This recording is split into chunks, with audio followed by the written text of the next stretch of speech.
Buona ni pewu. Yesi bibi di mass light.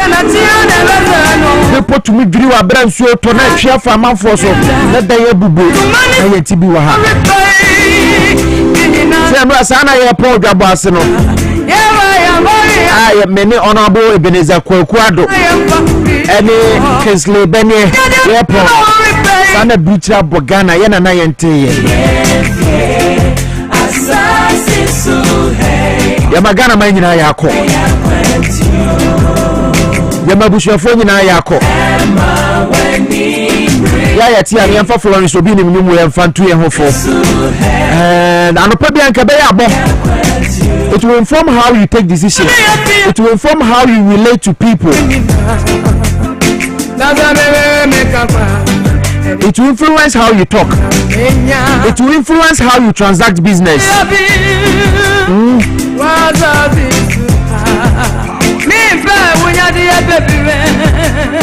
Tama Yesu Kristo basa say so nka se nka be ya onya ne obedi ne obefra ne obedo beto oti beto a me no anso weni na manfo tamejapade abwo bo wo pri we wo prasase wo pri dan kokota litigations enye sem keto a ni papa bia na wo na dan bebre keys ekura no keys ni jagu form tuminya no ho hwe okọ but transition to the other world.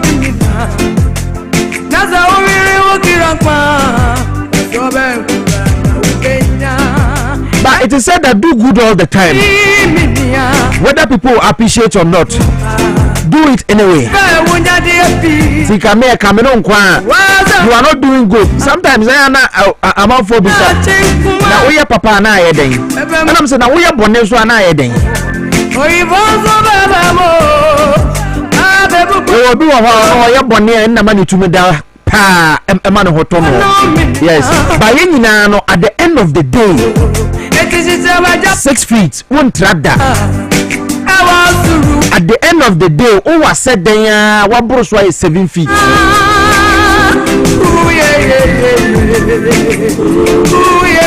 At the camera, you now will be a back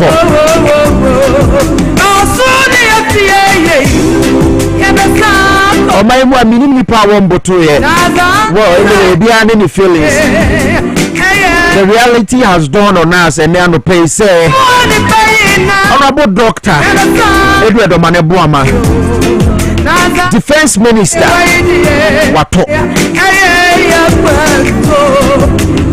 Now it is confirmed.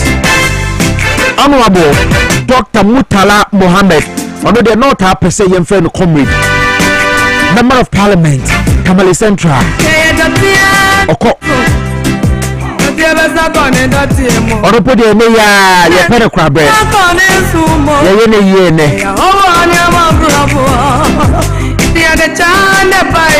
Deputy Acting National Security Coordinator, former Agriculture Minister. Alaji Limuna Muniru Oko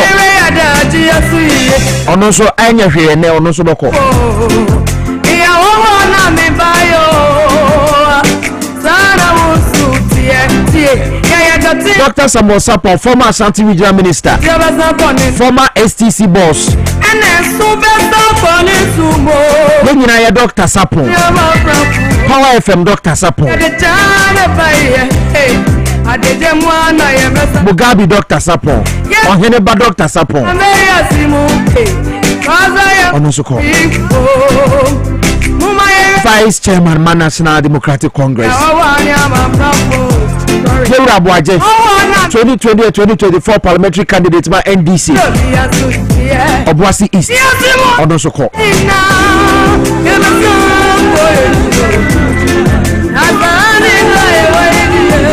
Nana Joe may call Obuasi now the way Obuasi. Oh, rather.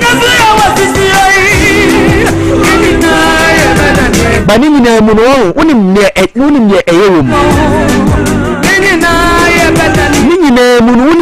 room. Yes, they were serving their country.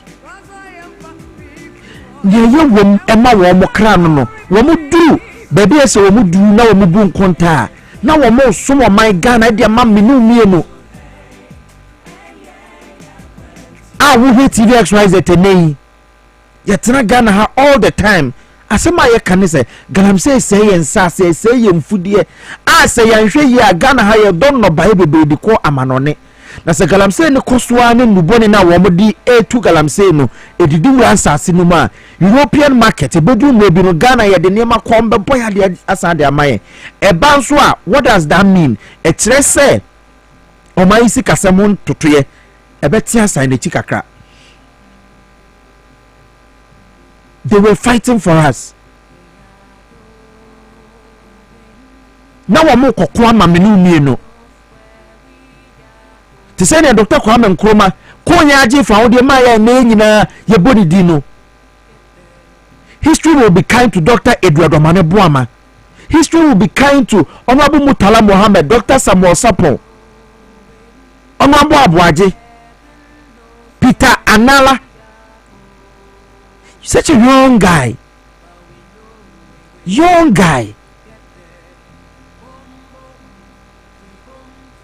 Flying Officer Chum. All of them. Honorable Muniru. History will be kind to them. They were serving their country with so much verve.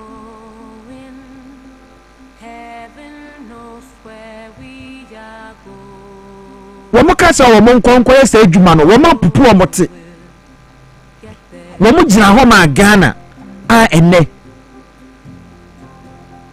ye kan ati asefo ye kan womo nka ho ye wura ho brichi abo Ghana nemo no ebi mu gina ye man te say ne ye proud talking about Dr. Kwame Nkrumah, the big six. Philip Gbahomo. Today, as we talk about Sergeant private or that money matters of friends, the rule of law. Uko Supreme Court, woman etetaro. As I say, you sing kaidum, and the kai send me pound or tree. No more sumo my Ghana. A bush for. Yamamu nyina yako yamagana for yama yeho yako. Now do you know what this means? When if you don't stand for something, you will fall for nothing. If you don't stand for something, you definitely fall for nothing.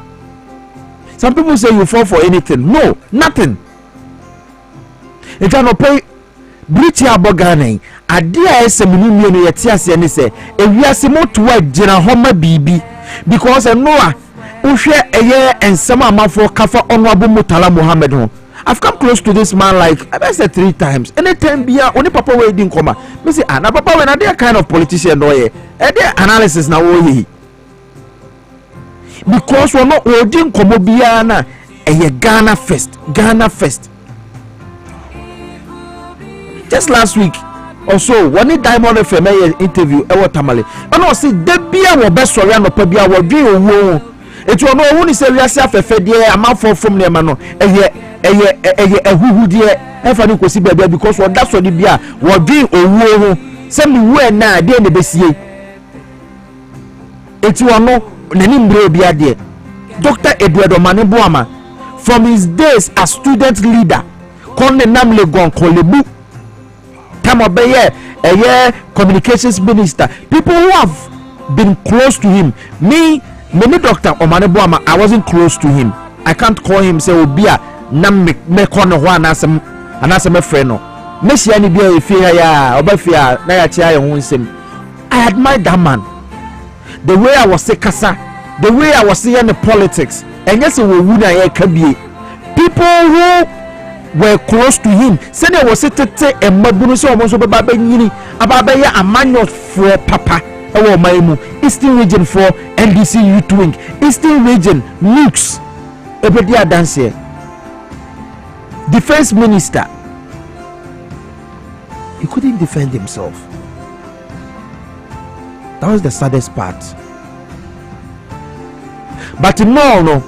yenya reshemu na yenyina saade we so Major Mahama wuye ye ka say never again should this happen na yenyina so na yen tighten the fight against galamsey ewo man yimo. So I think say the government must take this say yen kayeduma ye jira so e de age o man no de si woni pan wotwe de wo kra twa so it no kwase galamsey e thrive. No matter who you are, you must be defeated. As a say Ghana by a defeat you when you are engaging in illegal mining, destroying our environment, destroying our water bodies, destroying arable lands.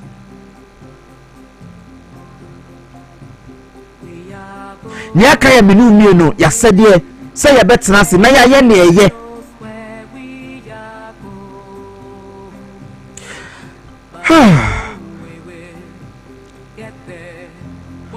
Papa bi ya won 1571 or so or throw poem before we go home. I mean can be show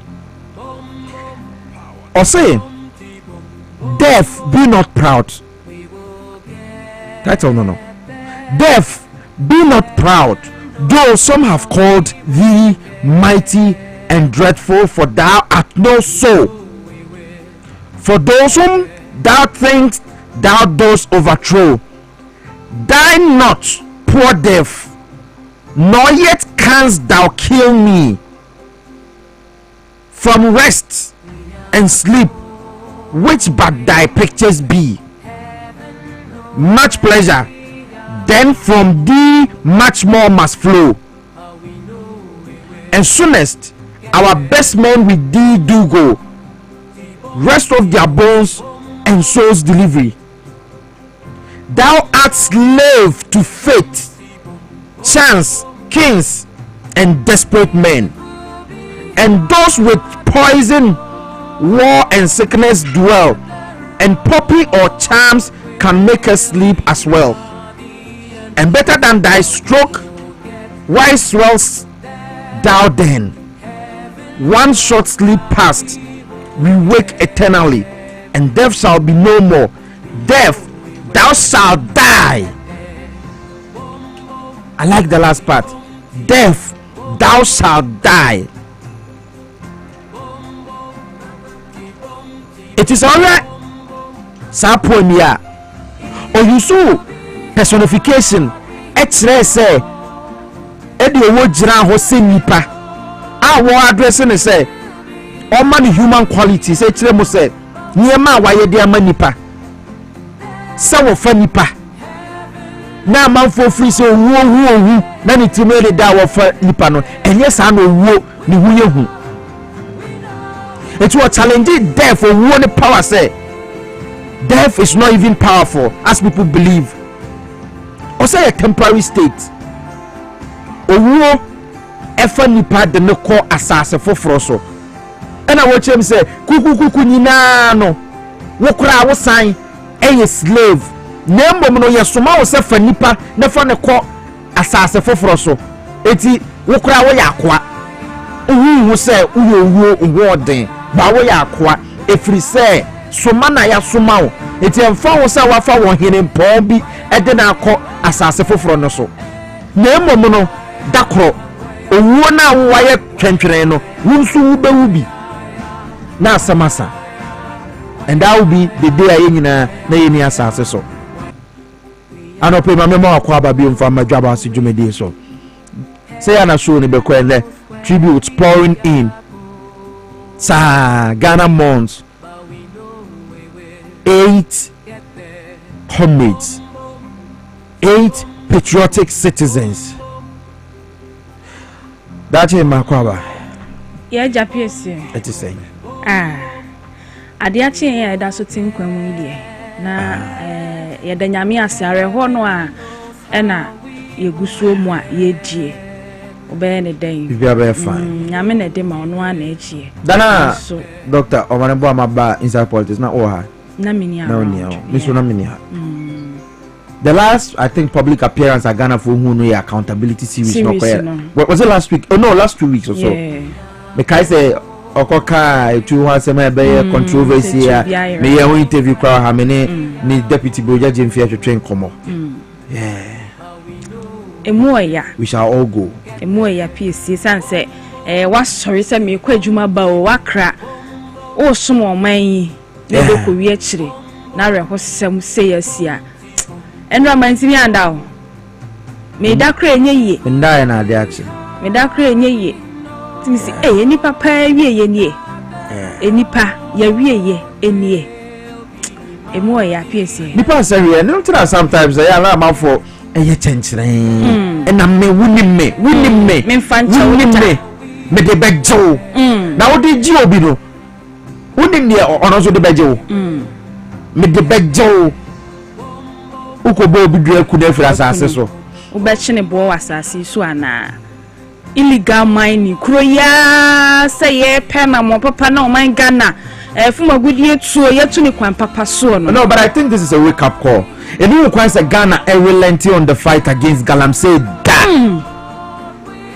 It should never be say Dr. Mane Buama, Mutala Mohammed, Dr. Alaji, Dr. Samuel Sapon,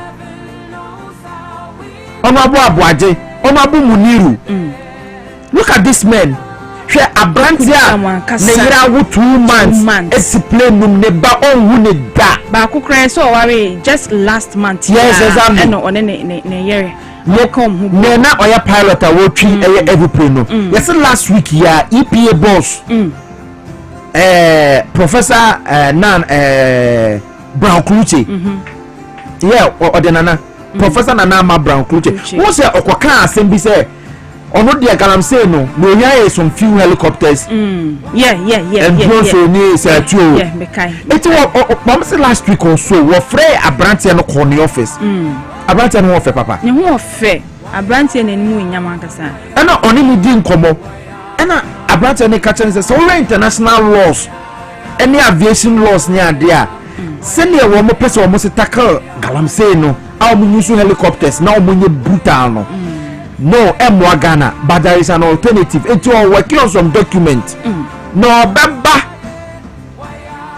Professor Nana Ma Brown Kluche nchen yameboa next week no ma din koma for the alternative kwanya asoja fo no betumi afa so aboa na wo ma na nwiem aboa ku Galamsey no enne se wan koto Professor Nana Ma Brown Kluche kra wo oboa se ankoche ya nzem no because wo ba no na professor edikan wo hodada woni eye honorable Emmanuel Amakofiboa look at how I ndo Dr. Amakohine Egmani info ni say plane crash na sa bonebo so na kumam yeah because enye ni pomu no wa nka minim ni nka ebeye no because nobody was expecting that menim say no na nkrata idi aba no a Piesie no de brichie kese pa ena abo my Ghana brichie sanse mpanifu akuku dam yera muntala Dr. Mane Buama anyone o maka nyina kuku dam se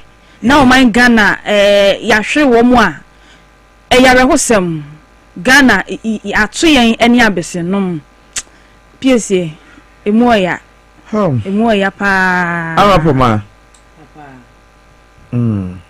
eyemu ana ewo eja enwa amachi dede wonwumbi e fene sansan kroma itie ni back to back nim baby amewu wada let me show you know why because we nim baby obi wada yes nipa bia ho sa wo pese wo kodi yonko bone a kan wonu say wo be sen because nipa bi wo ho a owu na wato baby basa then so say nipa no no di mu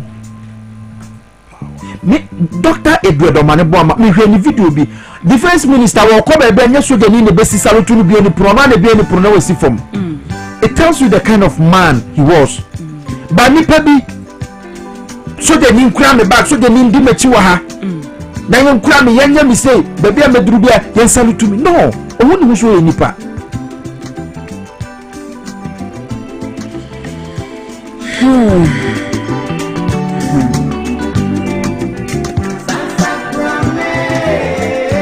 Amose okwe yasi na manfo osu a swimming suman or down suma because you have no idea how you will even die. Yeah, come on, okay. By your family, how would they see you say? And here na ebe kawo mumuno. And no, and they said, you know.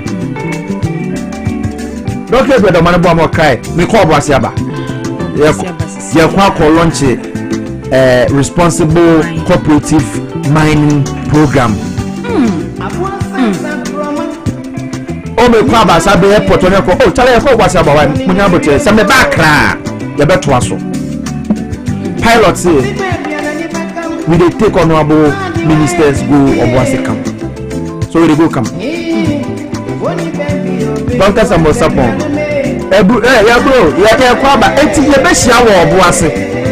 Me ye sure say omone doctor amakoyin ni kasa. Oh Charlie, ye be hia wo Obuasi. Ya nam kwan mu ba ye tu ano no ye ba. Oh, about now ya ye betu. Ye be by 10:30 ye be hia wo sports stadium.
After 7, Bishop Yasama Makwaba Bill.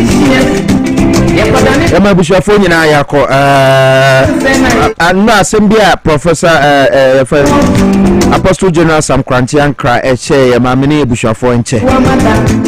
Or if we Psalm 34:18. The Lord is near to those who are broken hearted and saves those who are crushed in spirit. The Lord is near those who are broken-hearted and saves those who are crushed in spirit. Psalm 34:18. We may read it from the New International Version. This is how and our day map. You are John Dramani Mahama. Yako. Wabra. Nadamfo. Ebrodamane Buamade John Mahama right hand man. Obetumi afre Ira Mahama said na damfo ni president. President too so friendly said na damfo. I am told president is shut till now. And of course, it could have been the president because he was the special guest of honor. Yeah. Or also, now called the chopper never call. Can central phone for Dimechi. Nadia no crani esi bi mu ka ho na se oma anko chopper ni. Ewa munta ka se ni asenko no so draw so ahema. Rumors may start by impo no ni di me ye call no mo so no. E no be friend no should know or Accra on call. Eti emse mutala na okọ ni o ye ka na obi eno am say baby anim na call by I won't any aba me dey two radio na be poso in my ear now so say unconfirmed report because around 12 years 30 news na was your reporter Okumase and then no event na say enti oya no friend o say apoma news no yenya information bi but I was say confirm so you confirm ya na my friend na ya break na am so okay dancing no so ya te say chopper na the defense minister na other members bi ba no abe crash am nipa for ashe so now there was high information no as at 12 I started almost signing in news na but they wanted to confirm until I feel many Okrah free assembly member your friend be the number is busy. We got the number early, but your friend are busy because we wanted Obi to confirm to say I am passing BBC Akoso so that he be to me account myself. Your friend honorable your friend oh yeah once a minute free high level your freeway uche u flip your high yenya your friend president say wisdom never home finding out from presidency but no sunya on sunya hwe time am who say it's a mid new hokaka is okay would yen kan keke say unconfirmed report unconfirmed report no na manya call ti bi na call no Piesie ne no correct say na me su afei na me ba be didi o me ntehwe I'm so among cathedral so me ba me year course for national security I'm afraid media house I'm say TTV sir I'm say ho amona na team ti me bi mu krampo say na sami je fitim and I'm afraid go board I'm say sami ni Ghana and I'm so okay well on the way hono why bi no so muntaka na me confirm so muntaka waka ba na defense minister de na minim say ono na oko ba omo ana omo ka ho no say Dr. Sapone aboagemo no na minim because yewra amwakohene o say ona oye minister or region nti program no na be ma welcome address nti all kasane in about 7 minutes all be wie no and o say emergency bi aba so mo ko attend to say emergency say bia o kasa wie na yenhu one MCs ni bi wase enye ne mo ho nsem e wo so mo ko attend to say emergency no nti around that time no na the ABC no na nye sie ama nkofo start to communicate cross nipa for na hye but na yensu yenhu how I be kan ba me so me tell say nipa for no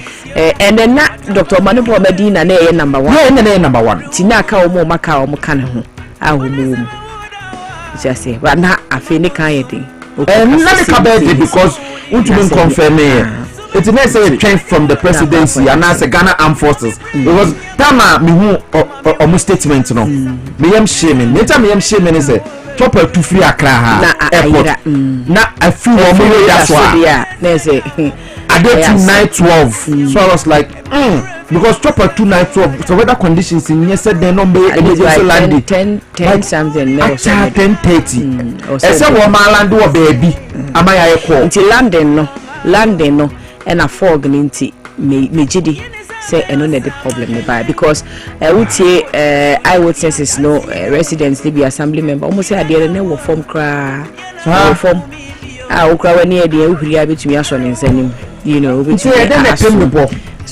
enti no they felt to say na ko person obesi but ebi eche hu say ho so no enye onko ho because those are for the information center be cry high say no aben ne pool no cry fi omo hu ya ne say wasan aswevi echo ti wo eja ni mu ko ye na ni gina ena ko see. Piesie, I guess Ankasa should be a good month. It should. For your movie because there was celebrations be a celebrating, you know. But the Ashasi and me Ankasa personally news about me fear and papa. You know, I've lost my big brother. Nano ya was a free Jimai Busway soon cry. You are going to Damani Mahaman so then, need the hour of hope. Nimi Abema so Abeka home, yeah. Nimi Abema Bakusha Friji. Ninyets and Taninia Pa. I'm a friend of Bibi Malik Dramani or something. Dramani, Nano, I didn't free UK buy it, everybody free UK buy it. None done for us. So when I'm told that they shattered completely, I understand. Double blue. 8 I can't say. 8. A knife blue because maybe they are back with that and what tree they are Babeka. And Kratano, you're saying almost a report. Report here tragedy. As Omina. Daily Graphic tragedy strikes 2 ministers, 6 others perish in helicopter crash. President declares 3 days national mourning starting today. Until Piesie Okrah the Fuamiensa edisi ho state mourning or mining in any ye ti baby him a flags ye shine the abem fifin baby bi bobia na ye sanim e dey abafom because breach yabo we say that time maka sa asem say breach e kese na bo sa nyum na na say onum bi o sa breach yabo na e bo mitim sa Etienne Honorable Murtala Mohammed me sure say Alaji Muniru so no so ombesie no I'm sure because on so kramoni well yeah omu nyina ye young we Alaji Muniru bia wanyi any doctor Sapwa omo maka nyina fresh blood omu nyina so vibrant Dr. Omonebo 1974 so Neboa and Murtala Mohammed so 1974 omu me nyina the same month weeks be energy yes, so response for no one. What do you say? Nice gentleman. No about you, but Ghana so or Baba Buana was from the mind. And I will see. I'm up ma. But I say, yeah, there's a trust beam Naya can seven. A good deal most no say na honorable Kofi Adam so you or Manibua my bush and fee. Just for my NFA a year Kofi for Yamamunina Yako. Fandy Transit Nanko Transit. When you're my friend, why? We are not thinking, Madofu people were back, Jimmy. So I didn't go your body, oh, yeah. That's somebody new to me, yeah. Because many attachments is you. To be the crop for the paper, the walk of back. Being a music, give it to me and again. I'm growing up here. And you me back. I got your open and your puppy.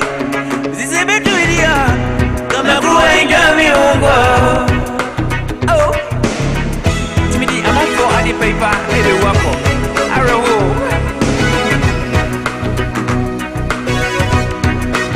And from my ever, a brown we are going.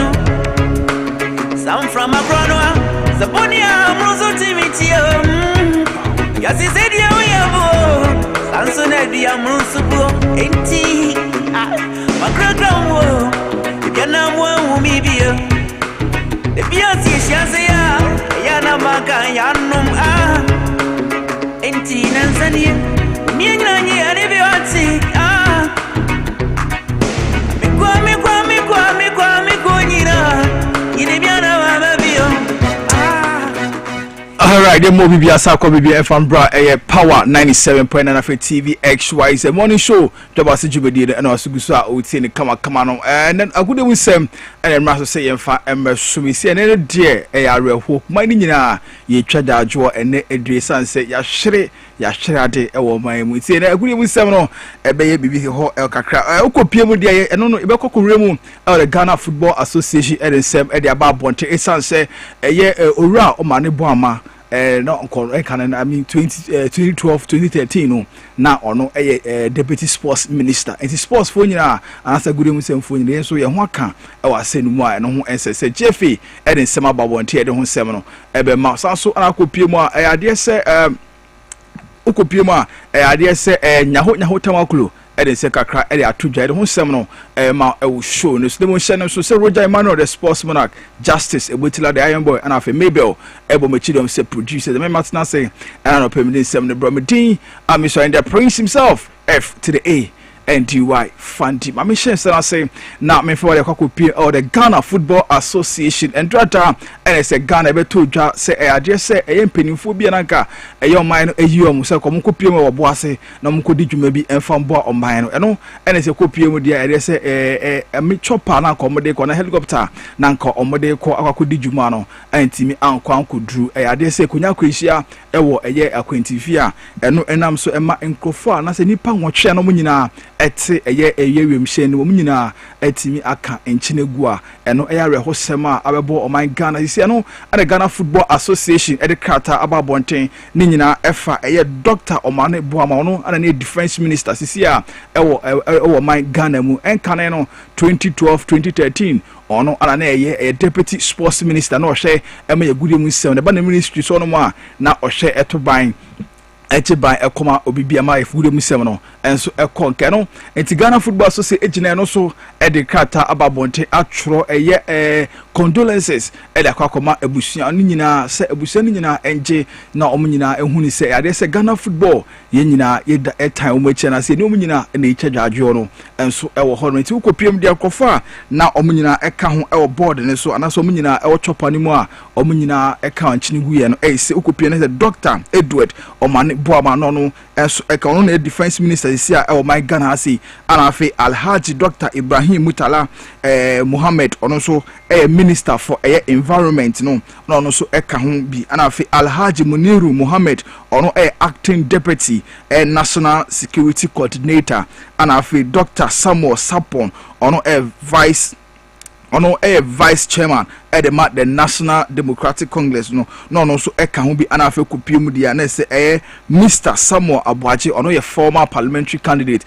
ma oboase bem nyina na omo eka we mpanimfo ba mpanimfo bi a na omo ka omo a omo kwahwe omo nkwa enso eho na okopiem asojafo a na omo ka ho omo hwe atimi ade omo akwa kopiem oboase omo kodi dwumadie no ho no okopiem da na se eno squadron leader Peter Anala no eka ho bi anafi flying officer Chum Ampedu ono so eka ho anafi sergeant NS Ado no so eka ho bi tankofo emu nyina eka ho NS nipa nwotwe endrada omo hwe omo kwa Ghana Football Association atro ede omo no disem ede akomabusuafo nyina se omo hu so omo nyina ene charge ajo na bibia mu no omo ta omo achia bibia omo babeboa ama bibia atimi akonka ni ahwe ne apɛ makra bia yakopɛ omo kra chi kama kotakata bibia so ama bibia atimi akonka tie no anu disem free ede Ghana Football Association ho ba yede ho nsem no enso manti former deputy sports minister for 2012-2013 Dr. Omane Boama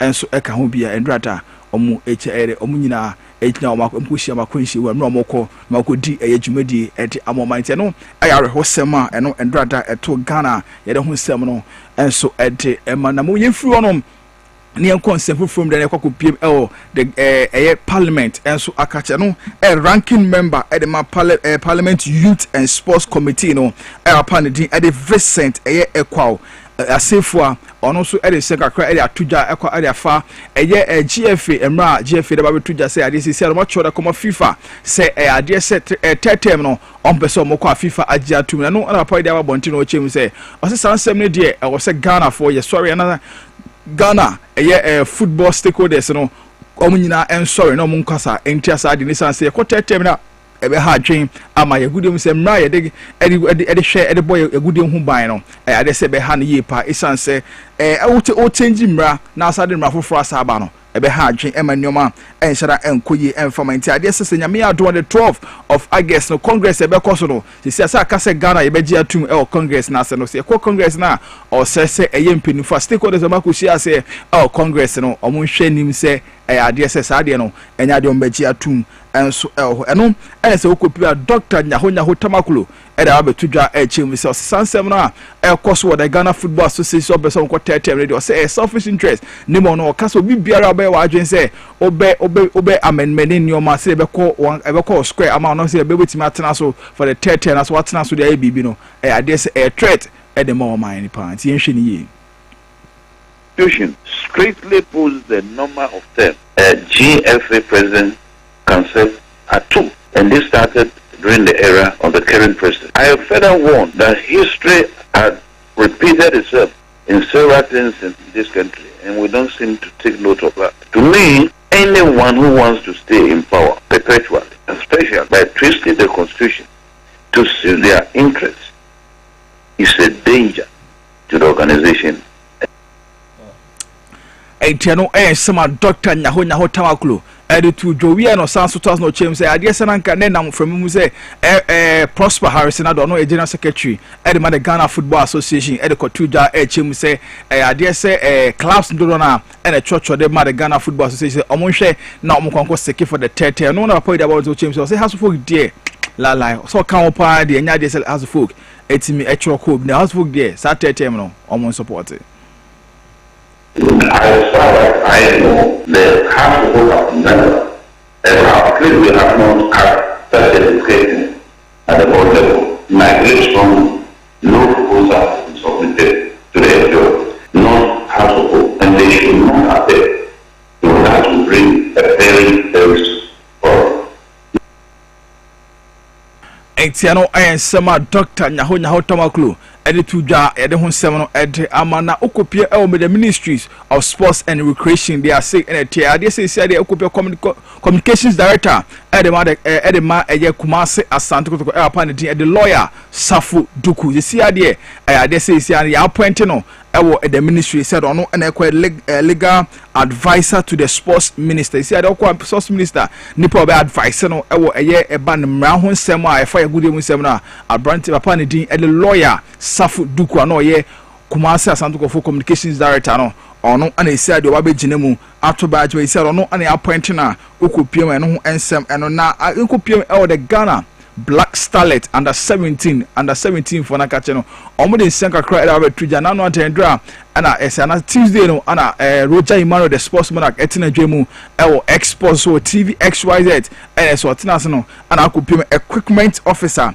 edema the Black Starlet of Ghana under 17 for na panity at the Razak then time no 2016-2017 no ochema on chechemu aba echemu say ade say the Ghana Football Association no any ministries no promise o mo say ade say so mo call no mo call 2016 akwakobo Cup of Nations Gabon no omo promise o mo say so mo call no mo timi qualify and so mo timi qualify the kupie mo World Cup 2017 2017 na ade say winning bonus on betimi ade no qualification bonus on be say up to date no say sika no emba nti won hwe ya ade so mo de demonstration chenchenche pa ade ba be hye so ade mo to cheche ni semu say show no so chere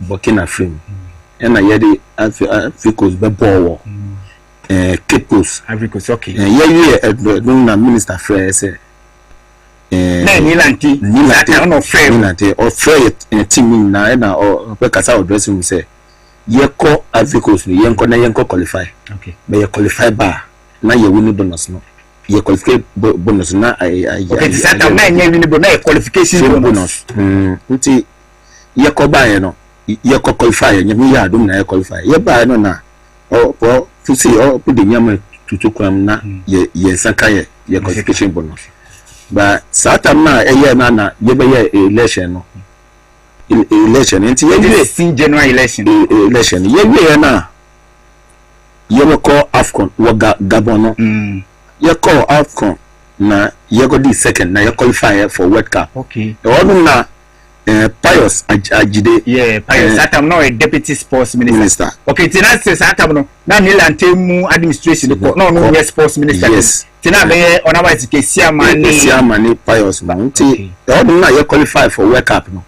ye di second ye qualify na Pius ba address room na obe chair team ye think team na ska say fan ye bomode say ye di omo ko World Cup ti ye free Gabon ba Ghana no na omo free ye tenka team ni members meet wo stadium media center no all na omo ma ye dum your phones na ye dey go one side. Okay.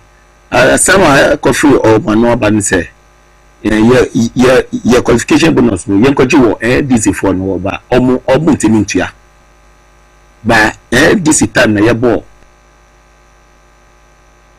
Tiano Sema Razak no equipment officer at that time 2016 2017 no ebecheche mu so eriche de hunsam edema for transfer window ba kumie no bi na ye fan sorry so dia okupa medema FC for da ba betuja HMC sia de Abranten din ede Musa Hamzata no ade se mu hia Abranten to mu chense no se mu sabetimi aksan so le duana for enso eta Abranten echi hwe nim sa Abranten no ombetimi enso ensa Abranten no ye Akrala so player we said we free agent omo hwe se mu ebetimi akana na okopinwa Abranten di ede Solomon Agbesima ede Sekakra ede abetudwa ede afa ene haso folk transfer e ko chema omugusu a transfer ye no se do agreement ne ko verbal agreement de akowi akasa ombe sensan people no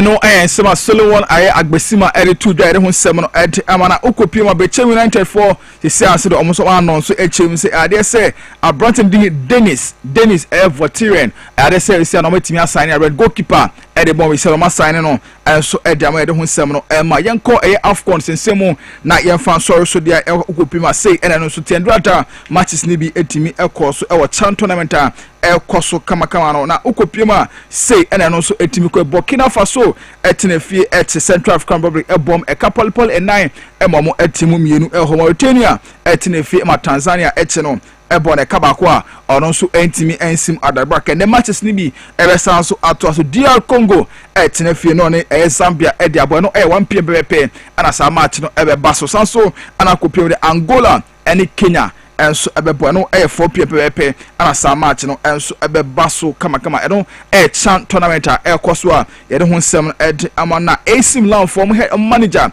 apana di ed Max Allegri ono ed nsem kakra ed abetuja chem say ade say Abranten di ed Malik tie no ade say nya obema Abranten free boboko no ed akosan say Malik no ne mono eso ani yepa ne mono ekon kan yepa this season no aba pre-season e koso no wetima bon ho bon next season oba ade so obema na katim no mu amebia etimi akon kan sanso ana akopim Abranten di ed Lucas Dane no ade say Abranten no they say we extending the contract for signing new contract and so ed amaboko di ed Aston Villa. He said okopia June 2028 and say the contract nyina and so ebetimi abewe sanso ana kopia Abranten di ed Carlos Baliba se say ade say oni wobokwa Man United na ka ade say Abranten no ekosi akan ede Man United for chemu say omo approaching no Abranten e shate omo de no ana Abranten eba tuja chemu say nyo no ede shate the name of club ana e shate omo down esan say omo ni Brighton for enoma communication no an shara an koye nti ade say Brighton for chemu on make keep Abranten no amana koso atena bobokwa na din ede Brighton and who abion yede ho nsem mana Shakhtar Donetsk so chemu a omo na betuja chemu so Abranten din ede Kelvin ono Brazil ni Abranten osi akan and so Shakhtar Donetsk so much for scam de by 30 million euros plus add-ons so much scam extra Abranten money suru ye point so much say scam enya de be ye nti sia de Abranten Kelvin we koso osi akan e da ma Shakhtar Donetsk ana afi Alvaro Morata ono Abranten say no osi akan e ma Galatasaray oil transfer akopiem Como isia de Como for ni player no edin koma bibia etimi akon ka say boboko an din Edgar Galatasaray for so we green light for next season Alvaro Morata wakusi akan enso edi amaboko an din edi Como ewo Italy a yede ho nsem no enso ema ewo show no ti emre ko yenhwe ne fa gude mu se boabo no se power morning sports yenfa ni nyina ensi ewase afi jawase jumedie no ento aso emfa emma ne mo hye so se Roger Emmanuel the sports monarch anafi Justice Ebotla the boy Mabel ebomachirum se producers the me metena say ana problem sem no bromedin I'm sorry the prince himself F to the A NTY fanti we die ye ma ye nyina ye ho yako ewo my Ghana mu nti ye ntwa ho aba ye ba jawase jumedie no eto aso amaye.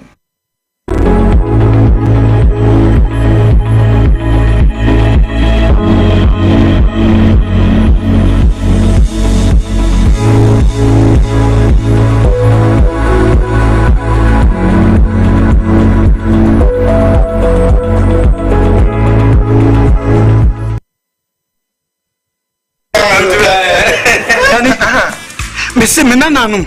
A group bassa at the Brabro Tibet. As for me, I take very good care of my grandkids. Ye dear grow. Na yes, I do maybe crana. Me bano timide or maybe gumi so weekend. Hey, remember. I don't think I'm catch you say. Yeah, no medi garlic capsules. Poso na ebesi sisu kama. As I stand here, my doctor said my whole system has improved very well. Medi garlic capsules. Yes, medi garlic capsules. Moses garlic capsules. What Mamoja dini paduanimu efusani ye. Na esese obani berima mahona wonding. Ubinya edui bi ato omanyimu pharmacy store frayewo 050-349-4885. Edui enye mama fra enye ndi fie duwenu. Apemfo ene ema emanofo. Moses unni how FDA ajije di nkra tuwe atum. Adolfo Yetieto Bibia and Bibia Pabason Okrah. Abusia Yarebe and Ehawo. Yarebe Naya Kwankra, who did Chinchina Wuna Amiye, and get to Bray, no we come for Lion 8 Clinic Ghana and Famau. Uncle and Abbe Puma, the baby grew a sound Yare, and no young Susan Subanibia. Abusia say Yare for Abbe Puma, our Lion 8 Clinic Ghana. Dr. Biodo Amubra Senior Hofamason Okrah, and the show Yare for Emma Botono. Abusia say Uba Puma Haseya. Yes, sir. And now we are ready to say syphilis, gonorrhea, candidiasis, the people who are not see a friend of whites. Yeah, company everyone ever has said. I will see a Bema, who was in any more, who to me might be my any more careful now. Long next clinic, Sebra, not for the grow and all now so said Bema Moka. So also see your bar, and that's how I look for about who maybe much now bread, but if you our long explain Ghana, now the table first. I will fear. And the 4 motion me so for profiti. A better train me yare. Anna Mendaho. Madame Fububan me introduce Lion to Ghana man. Then 2 on a morning. The choir and the motion and the woman do and let me work for me to wow show me the leaders was we can feel like Ghana mouse and so 2 on a more. Madina wayarsa. Assalamu alaikum. Na zo don ga asibiti ne. Amma ciwon da na zo da shi ya ga an treat na samu sauki. Bisa duk wanda zai zo musulmi duka yayi kokari ya zo na wannan asibitin ga da zai samu sauki da saukin kuma kudi ba wani charge. Insha Allah da samu sauki. Hello everyone. My name is Dr. Maxwell Aziz Mensa. I'm the founder and senior doctor of Lion 8 Clinic Ghana. Our mission is to provide you with exceptional herbal medicine treatment and holistic healthcare to all our patients. With our team of dedicated staff and innovative treatment, we are here to support you to becoming a healthier you. Thank you for trusting Lion 8 Clinic Ghana. Lion 8 Clinic Ghana, your #1 healthcare expert.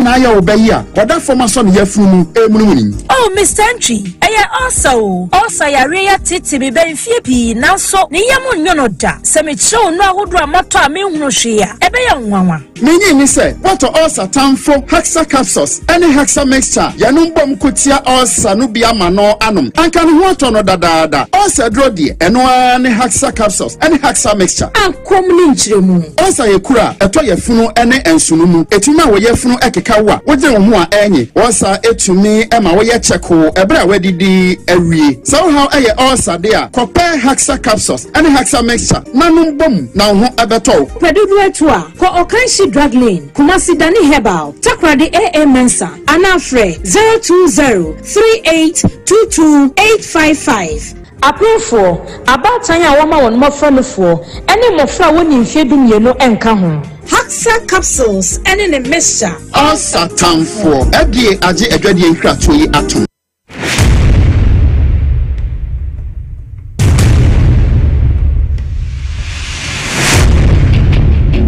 Every human body mass should have at least 60% water for optimal performance in any physical or mental exercise. We can help you maintain it naturally.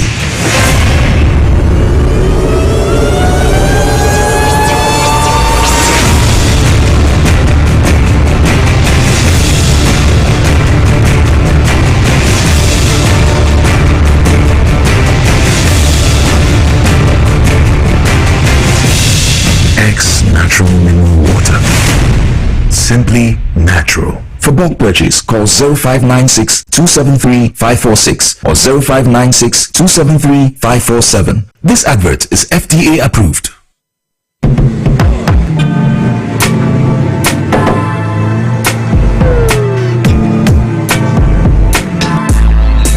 Welcome to AutoCheck Vehicle Diagnostic and Licensing Center. I hear my car can be checked here without going to Okrah. Sure.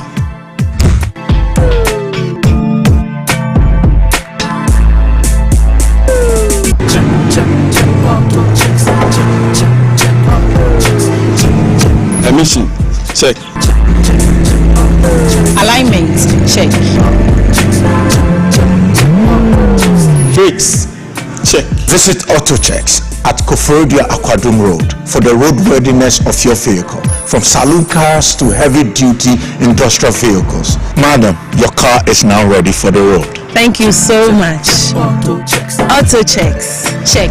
AutoChecks, your safety, our priority. If Okrah na menyisika, edia ye mefui. Ehifa pa na menya bosia edia tre medwuma yimu. Kai kra mabre me busia ato taxi fufu. Suhum Rural Bank. Suhum Rural Bank.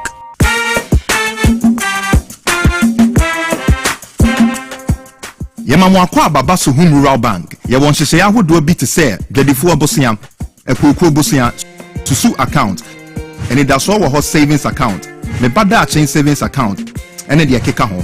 Suhum Rural Bank was 03422919896. Na won so wetumi aka sɛ Suhum Rural Bank ama ene mayeka una. Suhum Rural Bank enti mepa minie. Suhum Rural Bank, growing our heritage.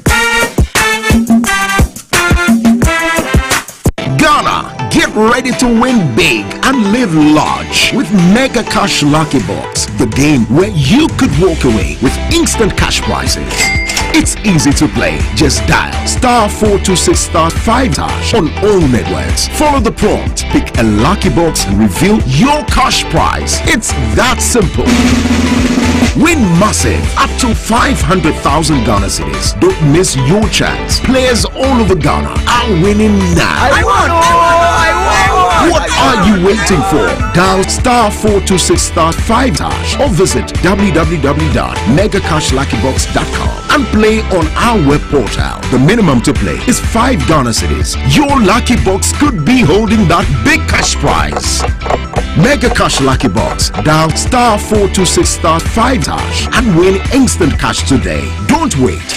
Remember, terms and conditions apply and is NLA approved on the Caritas Lottery platform.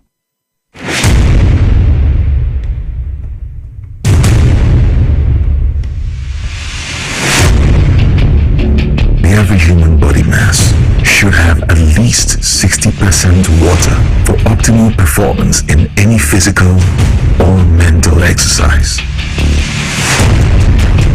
We can help you maintain it naturally.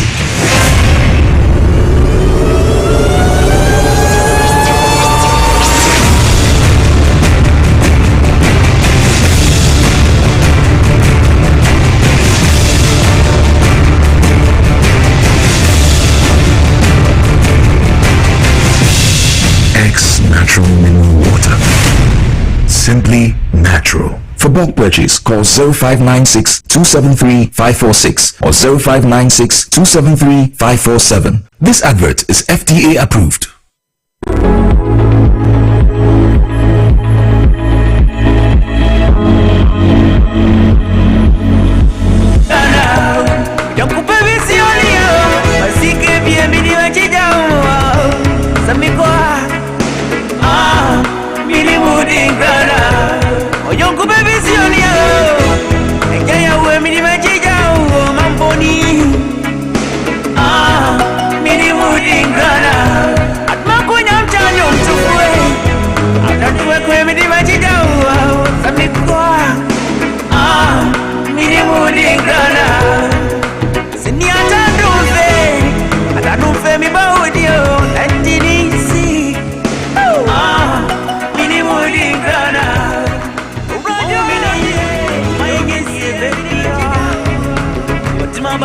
say, my phone rules on Yancy. What Timmy can I for me? You need more rules, yes. Now my crown, you know, maybe I'm tired.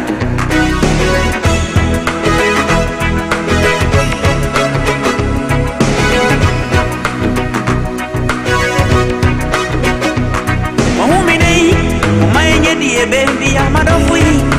What do my bow can I say? My phone rose and what do you mean? For me, you want to move more rose, yes, I'm more beyond. I'm a crumb.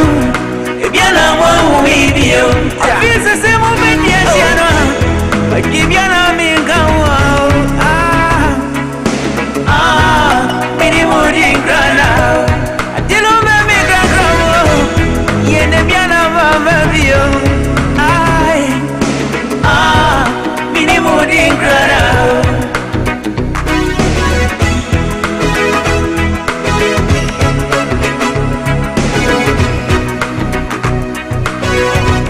We are not thinking, my dofu people were back Jimmy. So I didn't go your body, I was here. That's somebody knew to me, because many attachments is you. To be the crop for the paper, be walk. Music, give it to me and again. I'm growing up here. And you me back. I got your pan and your pape. This is a bit to it. I'm growing up here. Oh, Timmy, I'm up for the paper. Maybe walk on.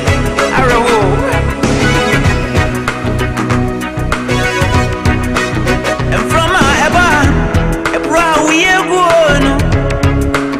I'm from a Okrah, Zaponia, Muzo Timitio. Yes, he said, yeah, we have Sanson at the Amusupo, ain't my Okrah, you're not one who may be the Piesie Okrah, Yana Maka, Yanum, ain't Nanzania, Mina, and if you are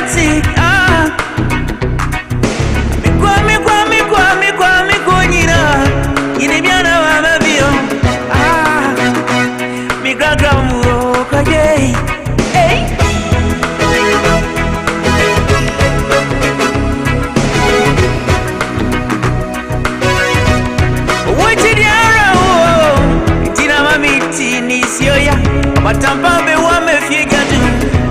I really want. Upana sema udawa. Ema mami. Musuma moni muma. Musuma chima mini wajaono. Mami praying yakwa.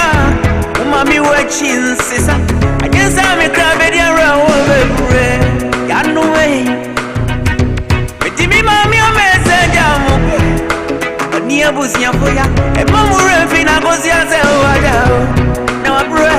minutes after 7, Ebusia for Mamina Kwaba, the Dwaboase Jumedi, so our Power 97.9 FM. It's a more TV, so now motion and on your screen, no, not a honorable budget. Time and that. I'm picking up what you so there be a one would declare on number of free say when you declare a win, you cry that, but a chain and a resource no a dane. It's your no. On a share Atali blue, no light blue, no. Samuel Abuaje, former parliamentary candidate at the NDC 2020 and 2024 Obuasi East. Na no pay yes so do tutu ka wo ho edwemu from man na obi esu ese ndo party office ho amanfo se wo munji ndi da se Abuaje ka ho na o mo twen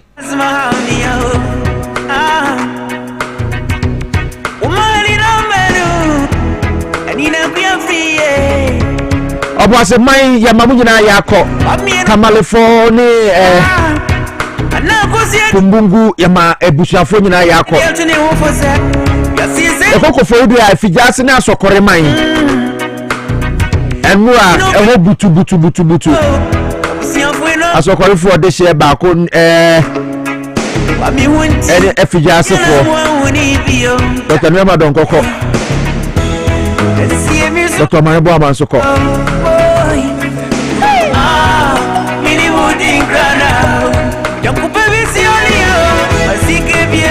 abusuafo yegusu ofidie mo ha say ya kasa ye be start na abusuafo akasa moda munya aboto ye be ko boase ye be ko ye kofurudua ye be ko experiment fi mando na yakwa akohwese na esi koso eno a na ekoso ewokuruma brichi bo Ghana den eno a weda idie e de asem pa se plane crash ya da Roma nye conspiracy theories yesremo ai enko black box no eno na bibia wo na me for mo can say we will continue to say this we hope say may cliche but I have some Abrampo Wegu Akwaba Yenia Baby aboko there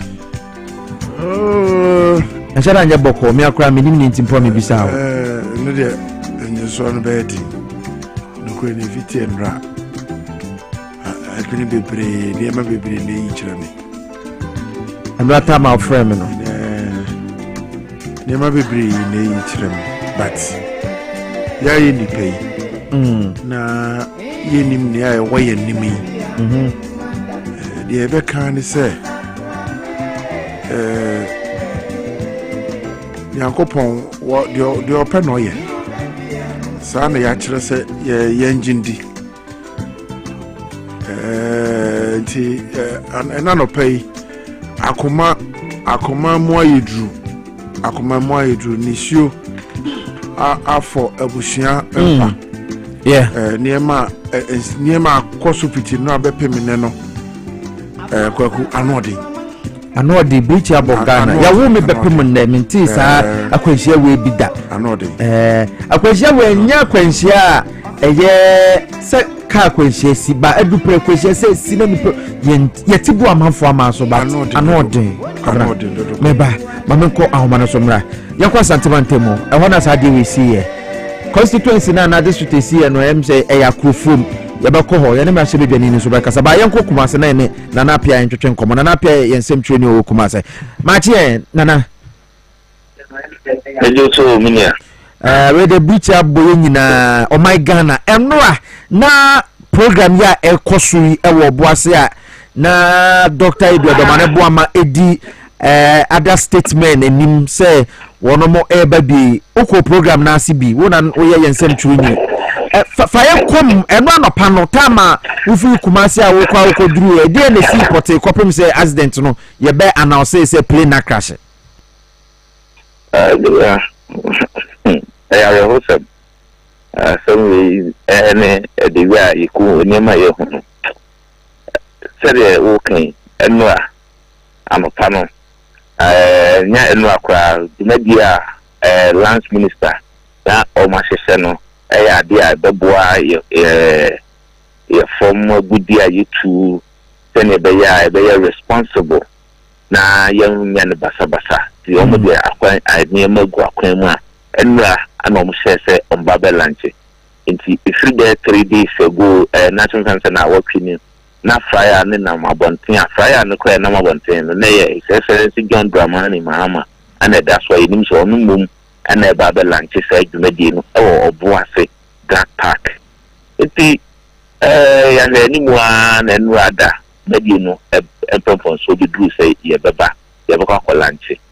Dano pano above no so ne fa ana the lance minister eton krasa wa bidu kumase enti oba the Asante regional minister ho enti regional minister so na akoye se enkra free enkra ba ye ne kese empanyifu different kind beba no omo de helicopter no beba eboase enti na wo se regional minister so eba na se ne be obiduru won tem na mpanyifo no ba watimi awo ka mo mo de o makodwumadi na se tiye ko ni nyane nu se the excellency John Dramani Mahama de ontimi emba dwumadi no bi but ye nyane ntie se onmunyamfo jiro zebra emom na eba nti ebla ikoduru boase na ye kwotwen hotel ho no ani nyane ntie se adena sa asesa ama onmunyamfo o mane boama ana ebe dwumadi no ase no ne delegation bi ana beba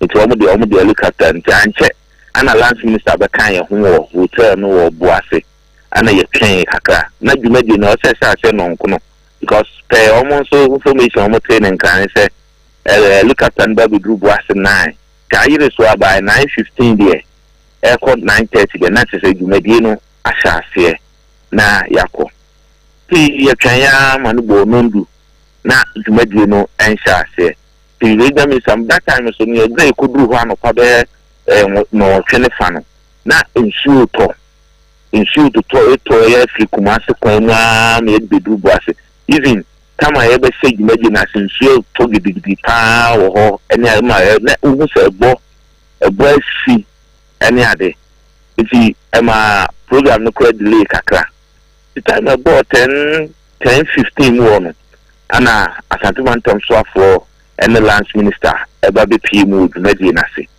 it na say omba chiachi no ana announcement ne namu eba say the defense minister or no so obey occasion no or no so ba tina after the MCs ni boni din Dr. Omane Buama or no na eba be occasion into o mo so nam koma bretie mu omba beto yen eba beto dwumadi no nti we entwen o mo na ye to ye program na nti kwensini omo cheche wi omo kwotena na regional minister ye board national anthem no otena sia that time na mse na call na ba ma watie call no nti otena na kunya so na otuden lands minister ana okagu lands minister asum say ye say helicopter na eba no abe crash ama nipa ni be uti u video na that moment na no lands minister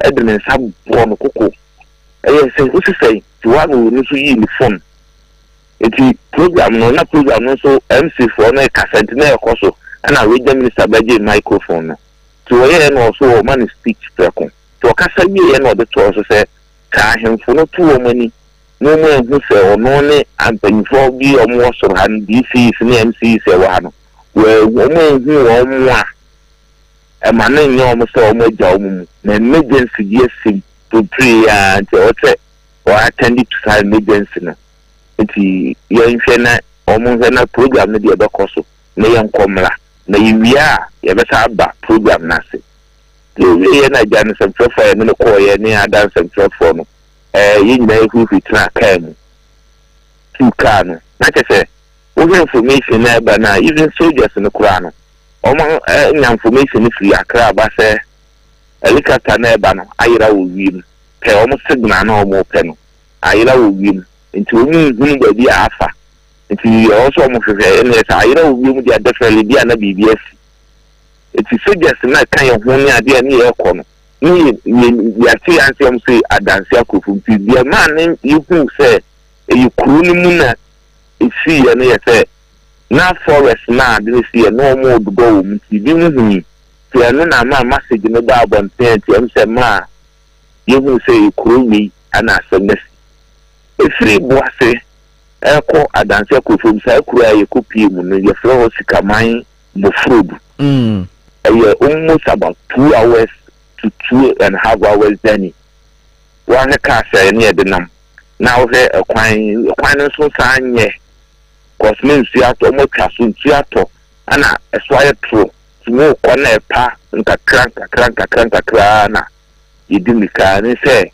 ye de kokobru ekun ana within on say asumsi na wo ko na dika group kru ba ko mienu miensa ansa na be kokuru na no nsenkrofo do mo sa gugu o mobo enkrofo do mo sa gugu o mobo na kwa ho hwe mu amu twam na no wo say asemasi BBS ti hwe kwa na ho ne hwe de yankofu si diga na ne wo say BBS ti ye ya ni kudru okunu group na ya so just ni bi ko di kan edru dada ka santuma ton so afosi ya no bi ka say ehe na asem na si ana omutre the forest na so ni maka ujina form na ka forest na nya forest petwa omudi omusa trek won to ni si bi fi so pa ba ana ye hwe ni te se hona ijanato ana santuma Dr. Frank Amakon ne so dabi untimi nyina form ha Now one say ministers of state or mobile program. Now be this other two no enough for more we see na no affair to car go back to Kumasi or go body amane. It is idea in na yemmuren na yam funko forest no nko fe ADSC. The free from to forest no so one anti akono kwa it feel very 2 hours. Ewo it is ana forest na forest ya forest bia like let's say baby kwine no kwine papa kwine no so na me asesa ya na you begin in the onam kuku ase ya na kuku ase na so wo furo bepo it is on a tro ene me fi ase de 9 ansa na me tinye duru soro hobi the minister of Tanasika can no asole no oko any police for be to sign if you hoko to could do but that mean could be doing there and so yeah after you could do so I look up in that form it doesn't the mean na it will for sure be echo who ya wo ko duru ono na asini nyina sedwere be ana se na to send a car na akada de no na se na net time I say na you with them Mr. na could do yen there na o ma sedwere ben ana helicopter ni si ho helicopter na da ho and me pass me be to good baby part me be to at the baby we na be for baby o wa ye o fro kona no bo say helicopter na yi bi o say ya na o mo to numbers bi go ho aha ubu say efa baby ya cho number yi military den na no at the baby udru ha na baby ti kudru ground so na de o say helicopter no na taban na that time of ya bu duan mu sa no kra ho o say do ho okay ansana ejano tum eti that time no fe ho na ana be coffee ye no coffee be poso coffee you go so good time a coffee good time tem nti se ho no kra no me fan say free wo no se ne nyi kra bibia na dan die se sane from kra dia nke dia ebi kra nke ye nya dia ebi obi abodi mpo because amenanu wa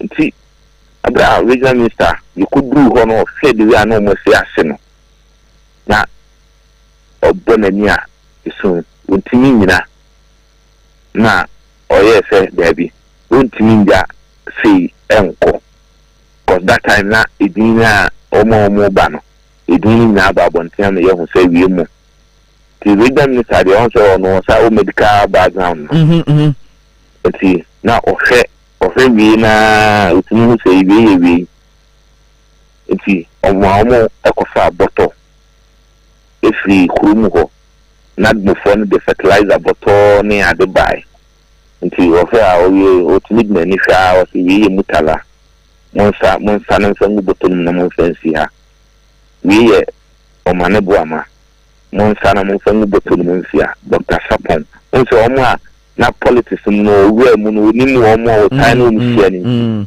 ofe o mo ayi no boso na o timi se wi ni nipa be miensa 9 days doctors ni identify say we ni timonsa na mon fancy ha nnaja ye mi soldiers ko ye fire for nadmofo ye se sagu botonuma ni dia ya chechira no asia o mo sagu botoni a chechira no ni dia sia o mo sagu botoni eti na aka se bitinye free soro ho esane enoko anya kwa tetua ana ehwa ya tro enwia agese so enwia man ni mu bi tutia hakakra no aso man ni ehwese bia obitimi bi atu na because utu na power u ko forma u kwa amna ni mu anu ne se ye ne kakra ye di babedru ebobe no so ana ye di bedru ekuru no ensuo ye konsu kensu miensa ansa na ye wura forest ni na wose ekuru na nanom nya ho no be ya mamre ni amane na igunsa ema wo mu na ansana e de body na aka no ye de atwa nsuo no aba Diane Ekumano Idin Comono. What a Kumano Yabaho, Yabaho. It's your fan says tell more soro until I could do her. And na helicopter no edda baby. Moko and then na any pani be eshemuana. And I'm now about to go from. I didn't get it to me, sir. We die. If you want almost say any day. If you want almost say, and I will say the night in the beginning, if you and now there, a do a while, moody can't bam home. Okay, dear, anytime you need bam home. And see, I don't see, and who say, as anytime you know, we move bam home and see. Has an acquire, because over among Stanley and the way an accents, no. It's a no dear, almost say what, almost say what, because the uncle bit me a young choir, Nanko could man bit me a saving will hold that moment. Also one Sujabini back one or count. That a crew money through one or more sort of that time, almost through because almost train almost so not then the blasting to go almost and can blast it to Mana and I were home. To almost train among the blasting as I can't see any anything. Because almost the time we do another emotion. Almost in fact, only the new. I know 9 no try some production of no free denim. And I don't blast and a sarcan tune and a shame cry. Sana Chroma for 10 days, na ebimu ewa soro. Na soro mo kodro e flow ho ana se dey never man. Okay. E Chromo e soro no flow ho. E bi abode ni ade wo forest ni mu. Eti ye ni Chroma no time omo ma alarm ni bro ya ba bonten se helicopter na hwe on omo tere se helicopter ni du Chromo e ba forma to level bi wa ase uno obi omo timu no bi omo eti omo ye no se na helicopter we dey sikamai ho no sikamai ho no omo se ukwa kurasi a omo information center omo that dey bi omo dey see ho no dey cons na boss ro omo say ba ya nam hons no so say ba from omo hu say we anytime titin bi e bet omo hu say grass e wo ho omo hu say dey any passions na ba from anti omo hu ya na say omo forest no omo do no omo so omo hu ya na say helicopter no sa e ba from sa no esa pija preoccuped na ni tire forest that time so na bonus see if you am say na adin ye na so wura crowds ni na adin oha na adin ye na so wura crowds ni na odiko bo edue tin da due ni eti o ma no mo do so ndo o sitam o tin kum no o mu hu se ni da no mo se kai we kata na msa akofia se mo dim wi ka free kwasine bi mo bemben dai forest no mo do no mo ben to mu do mu dim wi ka koye tum ko du won de na o mo sin de no mo si ba na so jani ni mo mu na that time me soro men say tinane form no mo mu na ne nan no ayehia ko mo ko se bu bet o mo ka hu se o mo di agro ade ne braste abe ha o mo na ma o mo twen o mo ho o mo twen o mo ho so na ade ne braste na ade ne hit ne twen to jani no ana o se preko na je sanka wonum benya nkwakora mpuna bebi ade ni si ye no ne bebi anamu free amoko bi amo drive be 2 hours ansa na mo akwa si form anante be 1 hour ansa na mo kwa du report so de na sa time de na na ebisi bia de o se ekuru no free work no ekwan ni mu no enye bebi ana network ye aduma ekuru ha time ade ne to forest ni na ese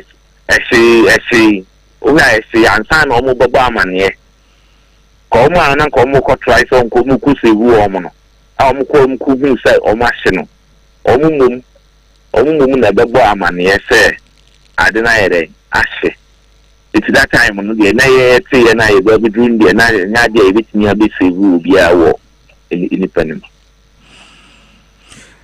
na enkomo ban ene ko so wa abramuduru eye oboasi kromo na mo expect say aban panyimfo ebetumi afri enkran aba because Dr. Frank Amwako hina throw on the Facebook page say ukuada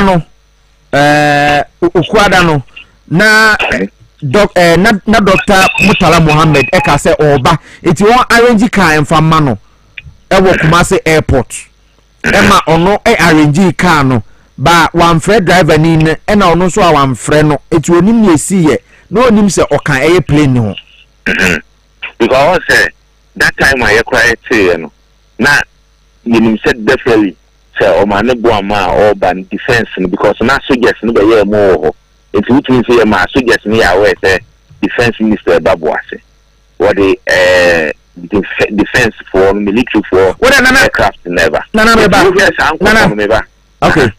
okay koso it will be some common there soldiers in the omo ye be do Boase there omo ya aware because said the Murtala there no na ye ko Dr. Mwakonya kwa no nim se Murtala e be ka ho aba yeah because now we expecting we Kumasi airport no expecting we mu Kumasi airport it need because me kwa no unim se anopa na ye ko duru Boase park na so no ana me bisa maya mi hu NDC for maya ni bi wo ana me bisa o mo se na anopa no pa se de na mo be ba ko ka chem se erikem kotoko sei woni mpanyifo no beba ba program mi bi enti o mo mekan no na napia emre pem no ya besa ba ho ma yenko Wahab Farouk so international diplomatic consultant obanye Wahab Openye Wahab Farouk I think that's the right name Martin it's not the name is Farouk Wahab not Wahab Farouk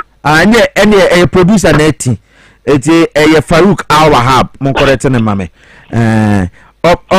openye anope de Ghana antia sempa enra na wo no eba aviation ho ne ma international relations a we obi a unimo asem we ba ye no wote ye no say na wo site no oh sir as we dey obi no bet maka say na wote no it is a tragedy that has hit a country in whichever way you receive it no it is you receive it with pains and you receive it with also a feeling say what does the future hold and why such a thing should be happening to our dearest nation. We are not used to that kind of a situation, especially aviation accidents.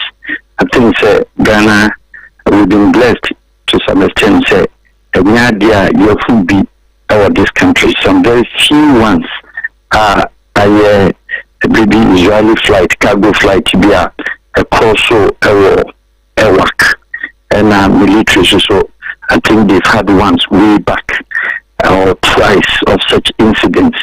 And passenger jets, not to the best of my knowledge, there have been one time we say actually so there one of those airlines and it wasn't a tragedy.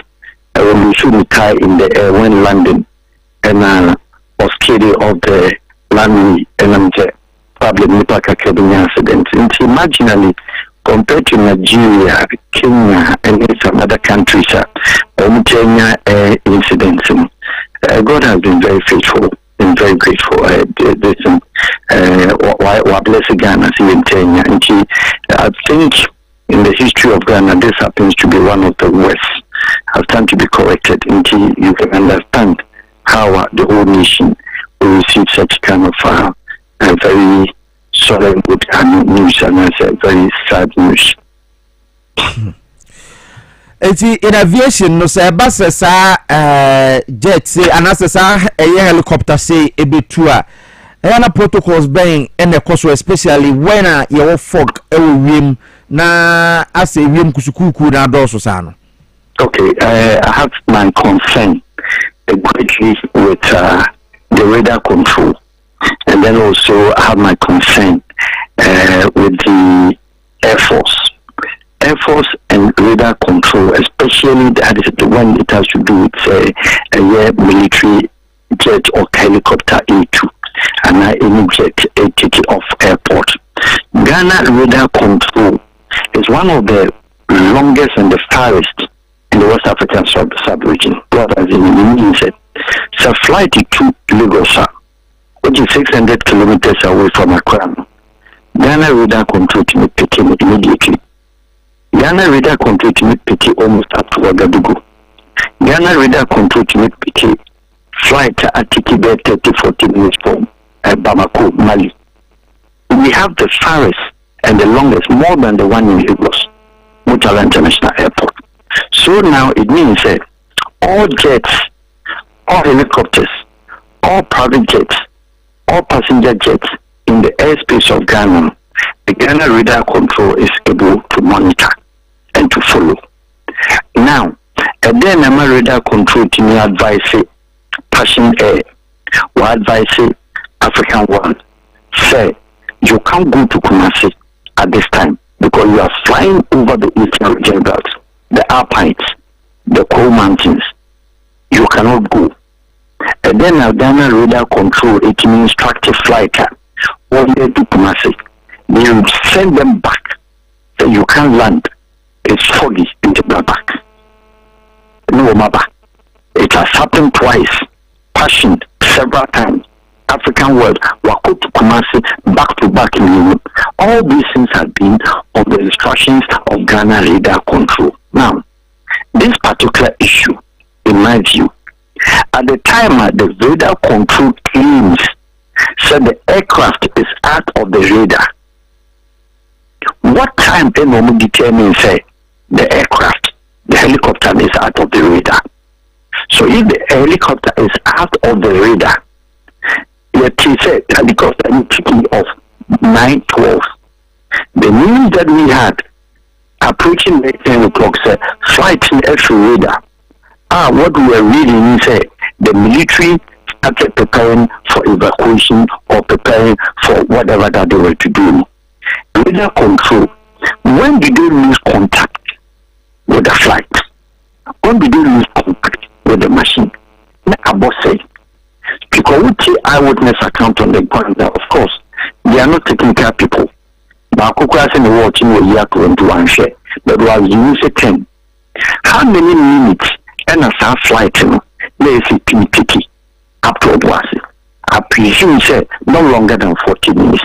Because that jet, that helicopter, it can go higher, up to about 30,000 or 15,000 or more. Into that helicopter can go as much as all these passengers fly jet in Nigeria. And they say if that helicopter had that capacity, so it might call a shower. At what point in the Timoko scaling or Timoko Haiti, your friends say India or mountains. So only really so contacted there. Then it means say that already no. That machine have plundered that already. Come on, from him so contacted. That machine have followed that. If you look at the timer of once for me say about 10. But I could say no cobotin. Or me say between no cobotin. Meaning say okay. The information I remember Ghana Armed Forces for one more Facebook page, you know. One more air now say the missing Air Force Z9 18 hours ago, which means in the next 6 hours, 18 hours ago. How many hours ago? 18. No. But what are we talking about 18 hours ago? That was, yes. No. We are talking about 9/12 departure. Okay. He departed from Okrah International Airport, Air Force Base, 9/12. It is at 10. Okay. It is about 8:14. It is Sanka. So, calculate here. There's for 6 can 8. That would be the time. Saying 12. Well, I don't want to, please. I don't need to worry myself over that mathematics. All right. If you are talking about analysis, something that's happened yesterday. Okay, so that was around 12. Around 12. Around 12 p.m. Yeah, around 12 p.m. Yeah. But around 12 p.m. the machine was already on the ground burning. Yeah, but that is when a statement by. So that is what I'm saying. So the Air Force and the radar control, that is where we should find out. Because radar control has access of all flights even yesterday. We can retrieve the data. So I'm saying we'll take you off from Air Force Base, Okrah International Airport, Air Force Wing, you know. Time then we need to machine now. Because if the machine now say 12 o'clock now report to say missing, look at what happened. Time now report to say machine now missing. It didn't take more than 10 minutes. Then there was a confirmation. Look at the time when we reporters a machine are missing. Anytime chief of staff, as a confirmation, what is really happening? You see, we have a solid radar control. I mean, nobody can take that one from Ghana. You can't take it from it. Unless those who are not addressed with Ghana aviation system. Moko airport, Ghana civil aviation. Now, Moko with radar control, the effectiveness. The certain communication is not coming out. That is my view. A certain communication, it is not coming out. Meaning that it doesn't tell you what the time now. Office of the President, Chief of Staff, an announcement of confirmation. Meaning that before so gather news, Aminipa, Abishia or validating an accident and then validating those who are falling into the accident. Still another time, the work and military formation was also active. So it was, even it came as 4 people. So the military didn't know, the Air Force didn't know, the civil aviation and then the radar control didn't know how many people were even on board. We initially had 4. I think that we already joining a Ghana webinar. They reported 4. Later on, say 8. And even at the point they reported 8 passengers and 3 cabin crew, meaning it's only 11. So there was a distortion. Let us accept, because in moving forward, these are some of the things as a state. We have to look at it. We have to look at it. Was it a mistake by somebody or a radar control when the go? Or somebody didn't do his work, or somebody didn't monitor the aircraft, because you communicate direct on the flight. You communicate to that aircraft, because that aircraft, modern, the Chinese version, and you're bad. Until you can communicate to them, and they say, well, lower and walk in the winter, you would have told him, because say 1,000 meters to hit the ground now. It takes only about 5 minutes from 1,000 meters for any aircraft, especially that helicopter, to go on the ground. And there's no 1,000 meters there. That can never go on. So your friends woods limit and answer or go closer to mountains and answer a technical fault and what degree and what direct. In any case, some machine it's also inboxed with black box.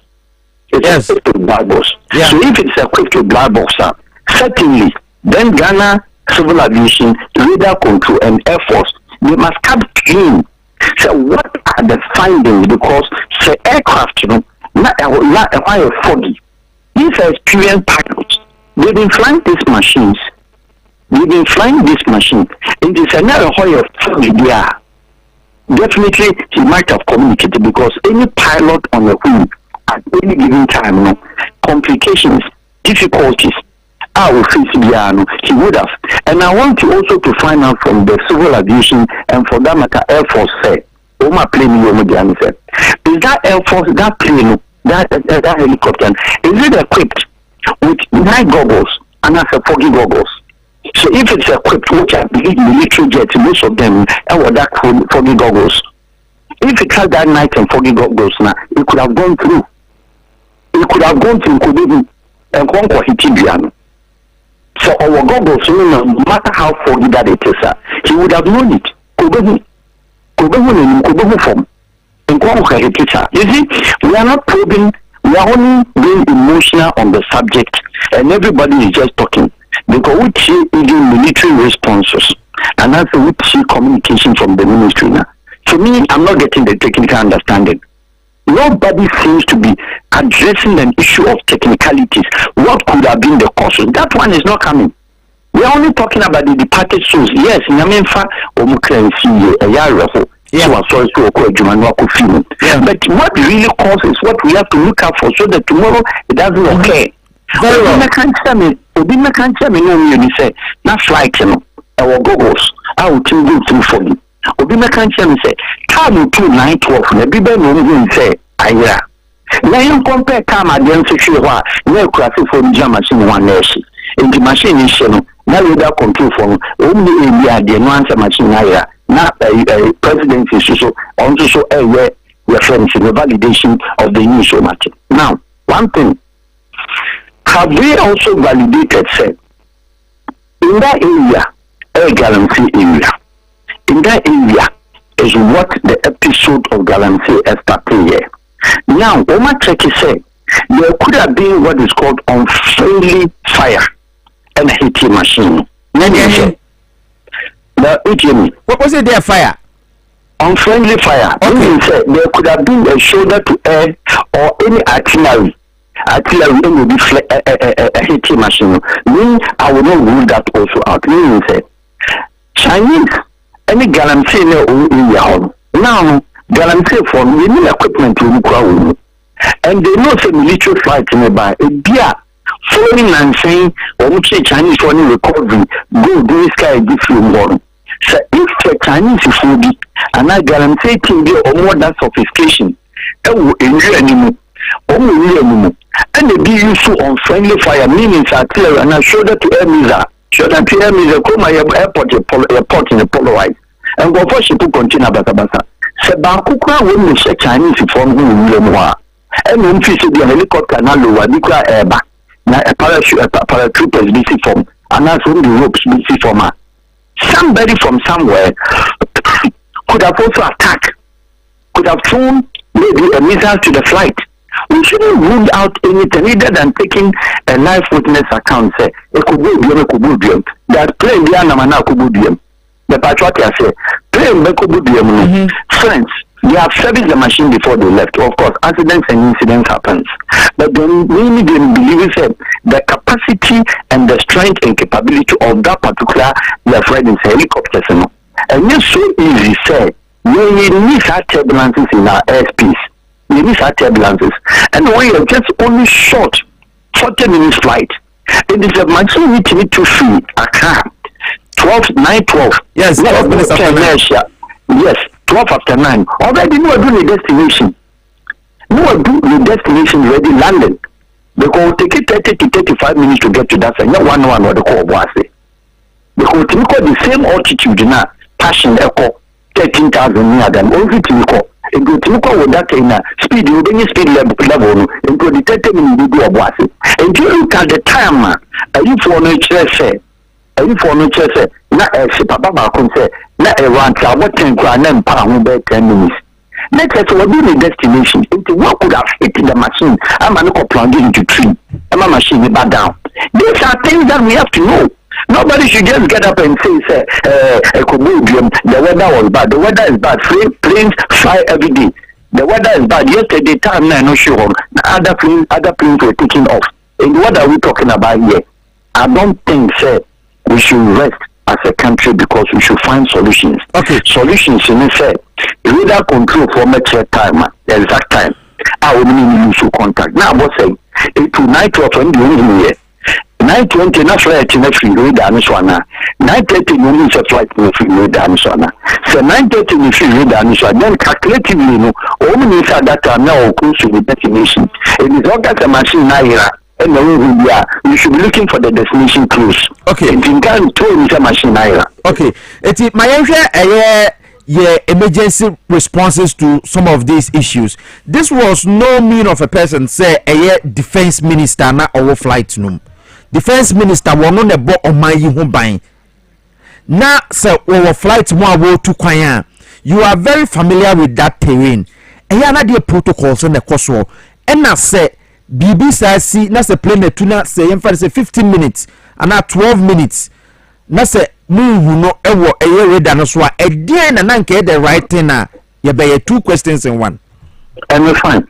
And if the machine is lost on the radar, the only question is you just only alert. But the point is was the radar alert and the radar was able to capture other flights in the airspace and so we make so a no one flight and no free. So no one flight and no free. There are two things are playing between the free radar. So one, the communication system could be switched off and that's technically gone off. So go off there, next to original radar control contact and your one. Two, could it be a human error? So somebody did not pay attention or somebody the flight, flying officer might have communicated to the radar control, say, and answer, only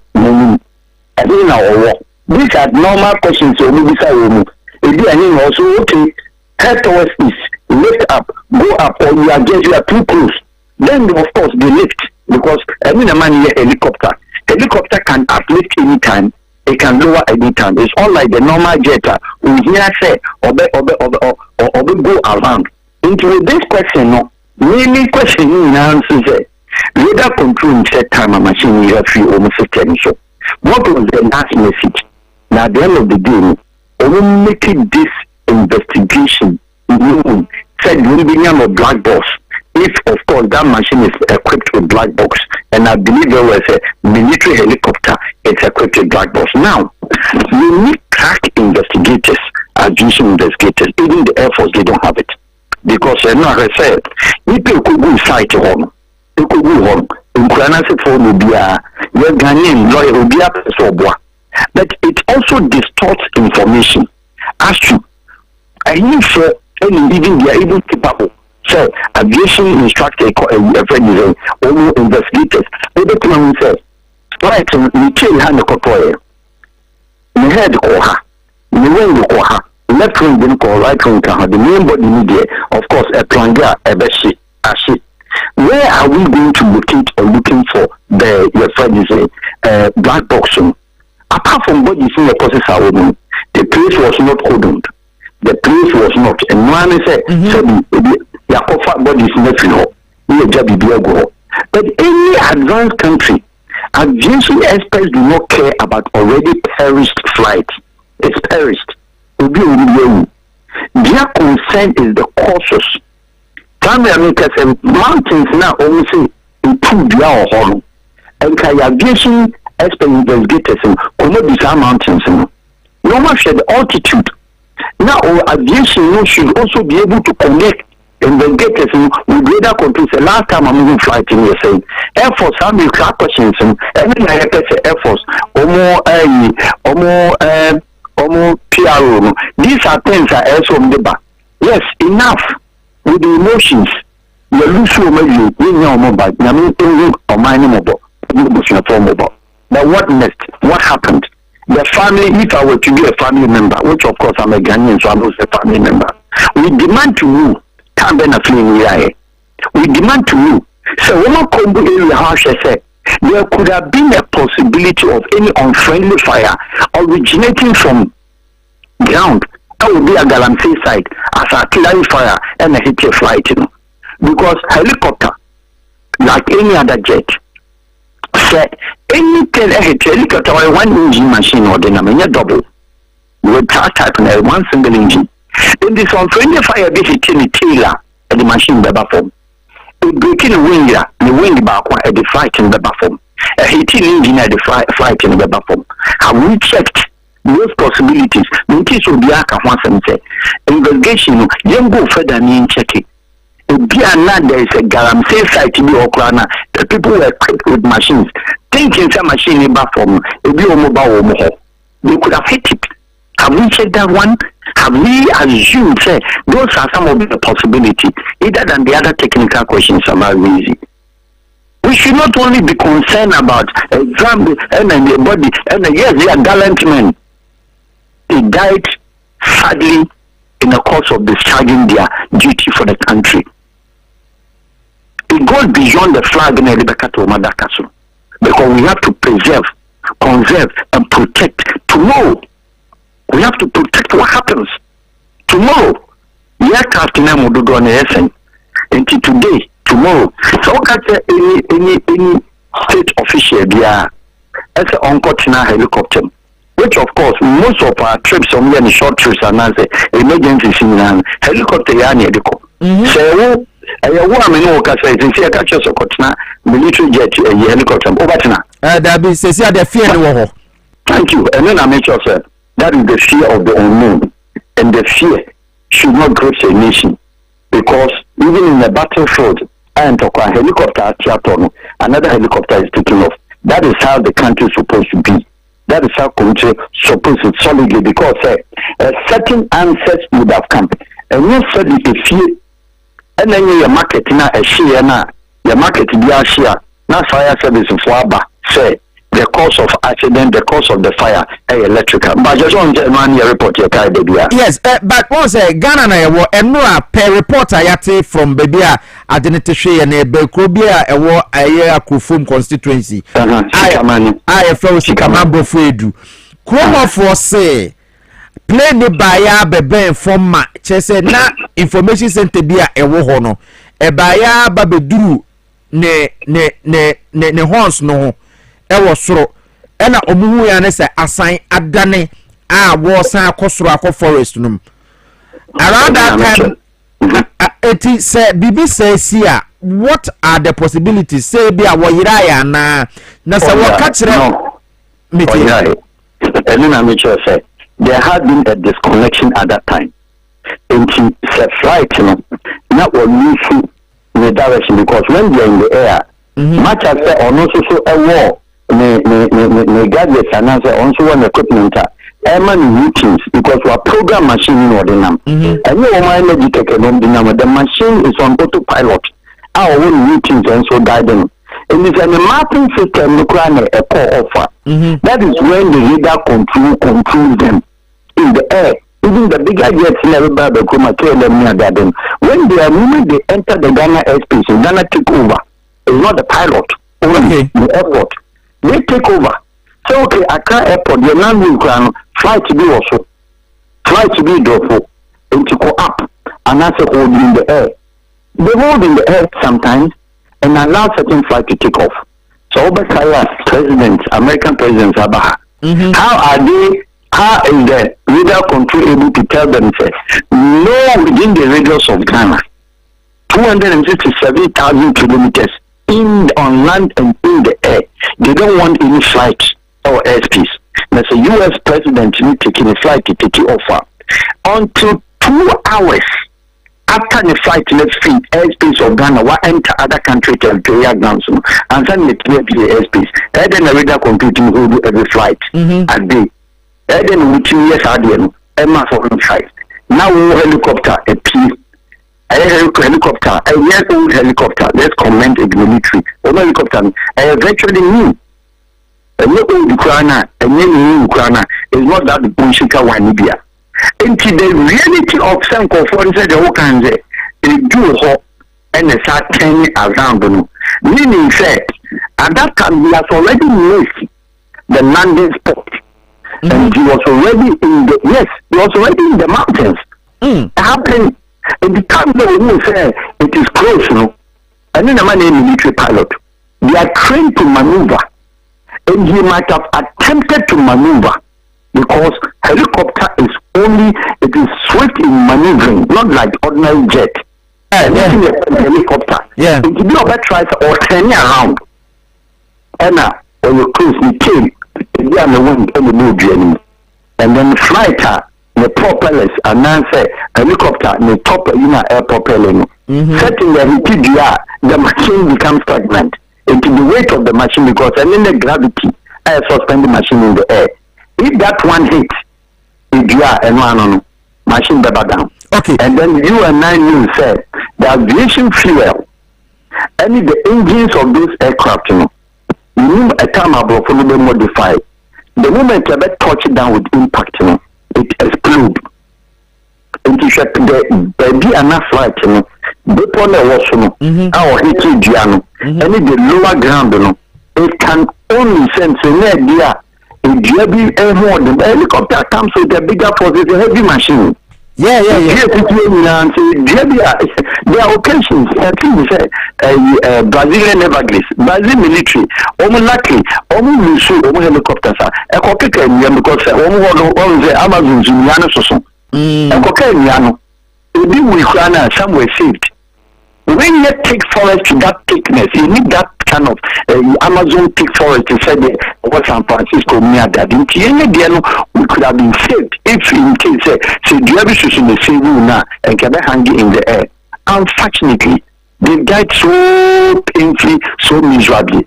but please, as a country, we should find a we need to know the report, either than this only emotional approach of giving messages. We don't need that. We need technical, updated report to a bit with cohesiveness. Okay. We need that cohesion. Okay. Now, when we young they say, country in training nobody else than the same Air Force, nobody else than the Ghana police. Aviation investigative, because there is one accident of its kind that other city country. Now, what can be Ghana Nibi? Papa, I can tell you, we know it. We only go there to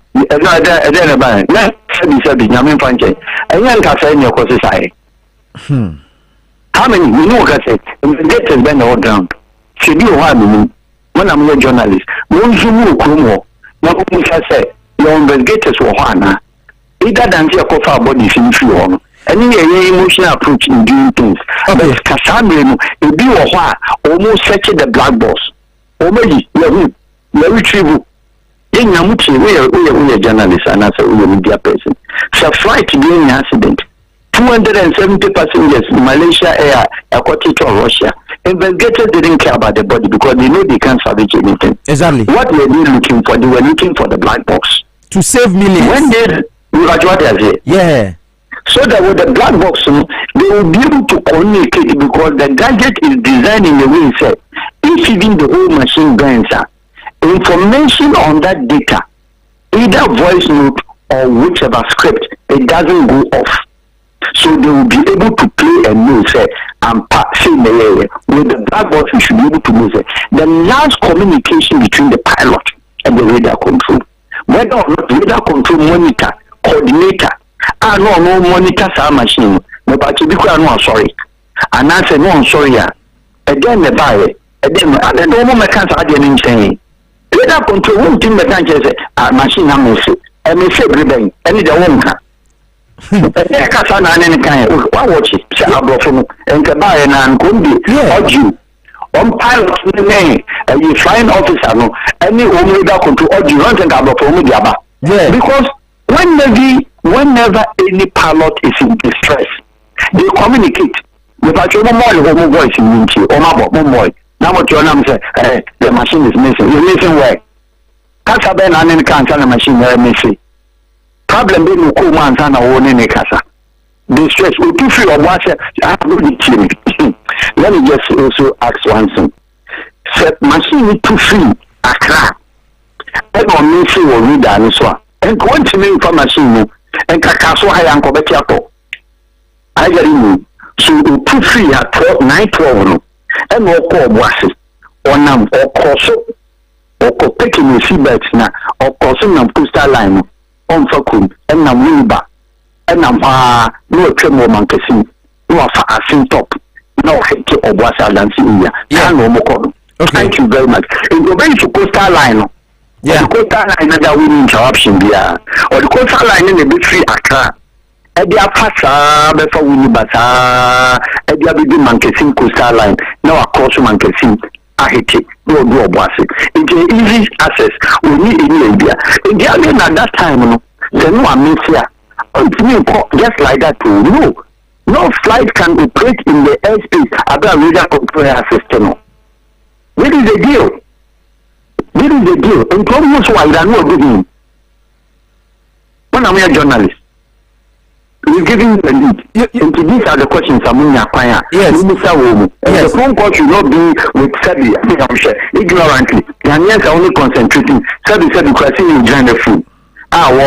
These are the people we are concentrating interview on. Do you think it's normal? we are treating them as eyewitnesses. And no, if yes, and yes, but I'm military phoning and also rely on them. It doesn't work out like that. But in the first century, Ghana 68 years, why should we be doing that? And then, this say, ebia bibisa si your aviation investigators a wono mako be pono so I don't know the ba mente bibia and I said wo mo ye bibisa I think say they are being unfair to Ghanaians because defense minister and our from wu it will be in the know every step bia wo mo take bia Ghana ha but there were two things asem we yesi ni saa no Ghana eka aika wo ho chese other aviation institutions na wo ka se yeni aviation investigators wo kruma na Kotoka International Airport one of the busiest airports of Africa ha ye expand amafo ni brain no me na kakra o bet my own now because o pursue ho ya na no ready by any governance Ghana the Mecca and Israel of Africa. And here we did already there. So airport, international airport. Ghana has one of the busiest hub on the whole of West Africa. Nigeria is bigger Murtala airport only by the numbers of the Nigerian population. But in terms of rapidity and the major aircraft, I take it off a land and Ghana tops the whole West Africa. Not Abidjan, not Dakar, not Ouagadougou, not Niamey, not even Lagos, not Namzikwe airport in Abuja, the dead airport. Busiest airport in West Africa. In terms of proper flight, major flights and landing ticket off, and a passenger fleet, we make all not less than almost about 4,000 passengers a day around. Shell Fire Services airport. So we have a flight. In here, how many fire tenders we should? Two. Yeah, two. Seriously? Insurance services here is a BBC. You should check and we're 877C. 877C. Gilana is still KLM, or the 8787 bar. 877 bar. British will get the 787 on the back. Airbus 300 over the back. Airbus 300 on the back. Emirates or the Airbus 300 on the back. Now we set an airport. Emirates craft 480 passengers. We craft 384 to some extent. British Airways craft 384 passengers. KLM full flight 384. Incident when you fire tenders, may go for it. If two aircraft are involved in any incident, our tarmac and Ghana airport were where the two tenders make wedding. What you try it, you know? And I'm going to be the it is needless. This is a serious business. Aviation is a serious business, Papa. It will be a accident here. Your friends say water accident, say seaway, accident. There's nothing painful in this world than aircraft, plane crash. You can't wear your father because the pains, the agony, and you're looking at death facing you in hellfire, embracing you, Papa. You died so painfully, needlessly to some extent, maybe. That we should be able to investigate the human errors involved in this. Because if you don't know which things now, you can share or take from Kotoka International Airport and walk with the bar straight away or the Labadi Beach in the show. Straight away, what picking show now after your friend saying, dance with your and them show now sound or the beco. Because I live peace any idea what the beco after Chiako for winning by farm and casing a permit your home or number they call helicopter on offer. Into any problem. Into Monte time now moons wire. Now time I moons wire near this thing. Moment time I'm the the flight is missing. Like I she crazy though. I'm in class from quitting a flight in 10 o'clock. Yeah, exactly, because so what is our statement today bar around 12 thereabout, so about 11 in par. That was too late. It's too late, Papa. It's too late. Something didn't go on well. Something didn't go on well. Air Force cannot tell me, say, who Air Force base, so Air Force base. Yeah. Air Force base will fly to take you off. the coordinator, the monitor, not some controller, but the machine, and what is radar control? We make sure the radar control, please. Air Force, the helicopter, over this route, or fly from the western to the eastern side, or corridor we see. But with Air Force one, only radar control. I name or monitor our new radar control communicating. Okay. And are we telling us? Are they telling us Air Force base? Our new monitor the machine through the radar control. Communication everything. How did the two of them came up to say flight in Asia? Now all Air Force because our flight all frantic Air Force are being taken to look for the aircraft. Seriously, machine name because your aircraft are either 3 days. Your losing radar control. Either 3 days. Your aircraft are Egypt Air. Egypt Air pilot. Now assassin. Or one person who could be on board or switching radar off. And your machine. A lot of pilots is shooting military aircraft. Okay. Okay, so my assassination attempt assassination. Okay. They switch off from the radar control. No, my main and play the devil's advocate to her. Suswampa, you funny say, but without admitting, say Bisa Nisia, a better than a Ghana Armed Forces. Only the Ghana Forces, only the control and radar control for the radar control, the control. It is the Ghana Forces, or more over the team. I'm sure how the Ghana system operates. Okay. So the private jet, will be operating. You could be some Magdam will be Abraham and Yadadi. So the private jet called Nigeria. None of the private jet used in Nigeria, back Ghana. Ghana civil aviation. Or Manakwasa making the flight in the coast. Air Force is 4 armed Nigeria into the flight. Are you aware? Yeah, I'm aware of that. We are aware. Aye. The airport is Ghana Air Force. Only in charge of security. Only in charge of the Air Force. Anything that defense in the country in Roma. And then I will play Raya. Not playing already airship. Now see two internet switches at 3 Naira. And then I only radar control for more communication with me say flight officer. Another flying officer, this is the pilot. There is no way say or call distress me about one community to radar control. There is no way. You need to become the pilot. And yet, in the situation, say plane or not boom on friendly fire, like I said, artillery. With the machine gun, black machine in the air. And if the radar control is not radar control now, the machine moves. The gravity no above them. Okay. And at the time now, machine will cut it off. All right. So radar control. Okay. And two more questions at the mount now. And command the Ghana for ETIAC. So at the time now, Odrusi Kamai Hono or Yira no. Young fan says another communication at Katia. At not our whole crisis over to me see especially when there is space. You say a helicopter they are no to maneuver at 10 no.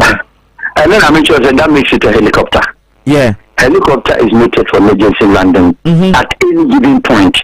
Even a small piece of a landing, provided say all propelling on the wings, the propellers, able to what I said, the turbines issue now air winding, intimate the piano. Okay. Any space be over Piesie. So Piesie to Buffalo. Okay. In the case of Tepa incident. I'm vice president team na ko fa do ta me kai. Yeah. Okay say we do go so baby. Go so baby. Na machine nya problem or the see school park. Yeah. Na ko dey abroad the see school. Yeah. Okay say incident. Me kai in the 90s flight lieutenant John Rollins so bi obono no baby, yeah. What them say? It is the case. In the helicopter there in Kenya problem. Intelligence. And then part the buyer. Otimko P in London. And that is a foggy and another very bad idea. And we are advising the Air Force say all the Air Force helicopters is equipped with a very strong foggy goggles, and that's night goggles. So that strong foggy and night goggles now, OBT, which is stronger than the normal private jet, normal jet. And maybe OBT is Obemus or William. And to disaster. So no, I hear the guy, no, I hear that, and no more about it. For one, the navigation and the ban of that land, because that can mean maybe I would do. This is also another possibility, say. So now reader control media. Maybe we need assistance from the reader controller. And to that kind of money navigation. Okay. And we don't know the navigation system is go off. And now say, now the goggles are strong enough to penetrate through the fog. The fog. Okay. And the man in land because also baby I would do baby Okrah. It's close in the destination. You agree you? Yeah. You agree you? Because baby I edge now. Forest in the down and the park. Ah, only baby I know a program na na sikuna hon. And Coben land easy. Coben land easy. I can't take more than 10 minutes. What's it? I can't take more than 10 minutes, cry. Papa, no aircraft. Our 1,000 meters high. I'll be taking more than 3-4 minutes. 3-4 minutes. Helicopter, 3-4 minutes. 1,000 meters over jump position from 3-4 minutes. How about drop? Why is the when you're even passenger jet at the same ground, or more 1,000 meters upper? What how many minutes? 2 minutes, 2 to 3 minutes, no see. And this is a helicopter. Our 3 soft day. Turning around in the air. Yeah. Maybe with soft and turning around or quick turn around. Private jet maybe. Passenger jet maybe. All right. Yamra Farouk, my entire eyewitness account being so yes, I'm putting more. I mean, beside question me, no, Nayanfa and community because Nansayana, you're a Mahama Eco Commission, air navigation system. Air navigation service Ewo Accra Kotoka International Airport indeed 2 weeks cry. I think so August 5 this week here and as I then but my eyewitness no ba na me miss question says so with this state of the art air navigation system here can one say me now we see odwe won say ba eyewitness first. I'm here from Nababa to come on your phone bridges. I know I say play never say, I don't know about for more. And yes, and yes, I am near Korea, you can be crowd, no more here, near whom we are in the war, Obi, yet to Omapa. And Jabba, say, do more, Yanana Chrono. The sea for us, Lana, Yakrona, Namasa for us, young community. Near said them whom we are in the ship. No more Yakona, Blana would make the cast, and I'm the ana blaba ko di makika so obi ba tie so obi ba na ye hwe na ye blaba ko ye fe no kidio to be hia odi mika be hia na no no dia ma na boy say plane na be se ko na tiato do ko hu ma bi ade na tiato je dia ma ayede je dia plane ma ayede nti ye se ne sa dia on kwanto no kwa ko tere no hu kwa hu ma bi ade na to ti wodi ye na nte ho kakra kra brand na mo sa de ne da so na ye ne wo fo mo so no ade no efro ne na mo fo mo ni ade ne ye te fo le mo be kakra nsa no ko de se do ne jale je nti mi dem ye se de jale si de mi ntimi me jale ono ya se wodi nka akọ na mo ko ne de enipa wo mu ni na wo ma he na babi e jale de kase pa no wo mu na ho no mu nyina wona ba ko de wa he na babi oda no e jana he na mena amu apa na ba e se ne mo na na nso eno na kai akoma se ne sare e baba ko. Then I think this is not different from Yatietie from our reporter Nana appear from Kumase any near Ayetimamufor Ken. Owura Farouk Awahab say wutie ne papa yi kan e wo sikaman bo fredua. Wo pese wo kire say aden na say owura time na wo nante be 1 hour before they could get there.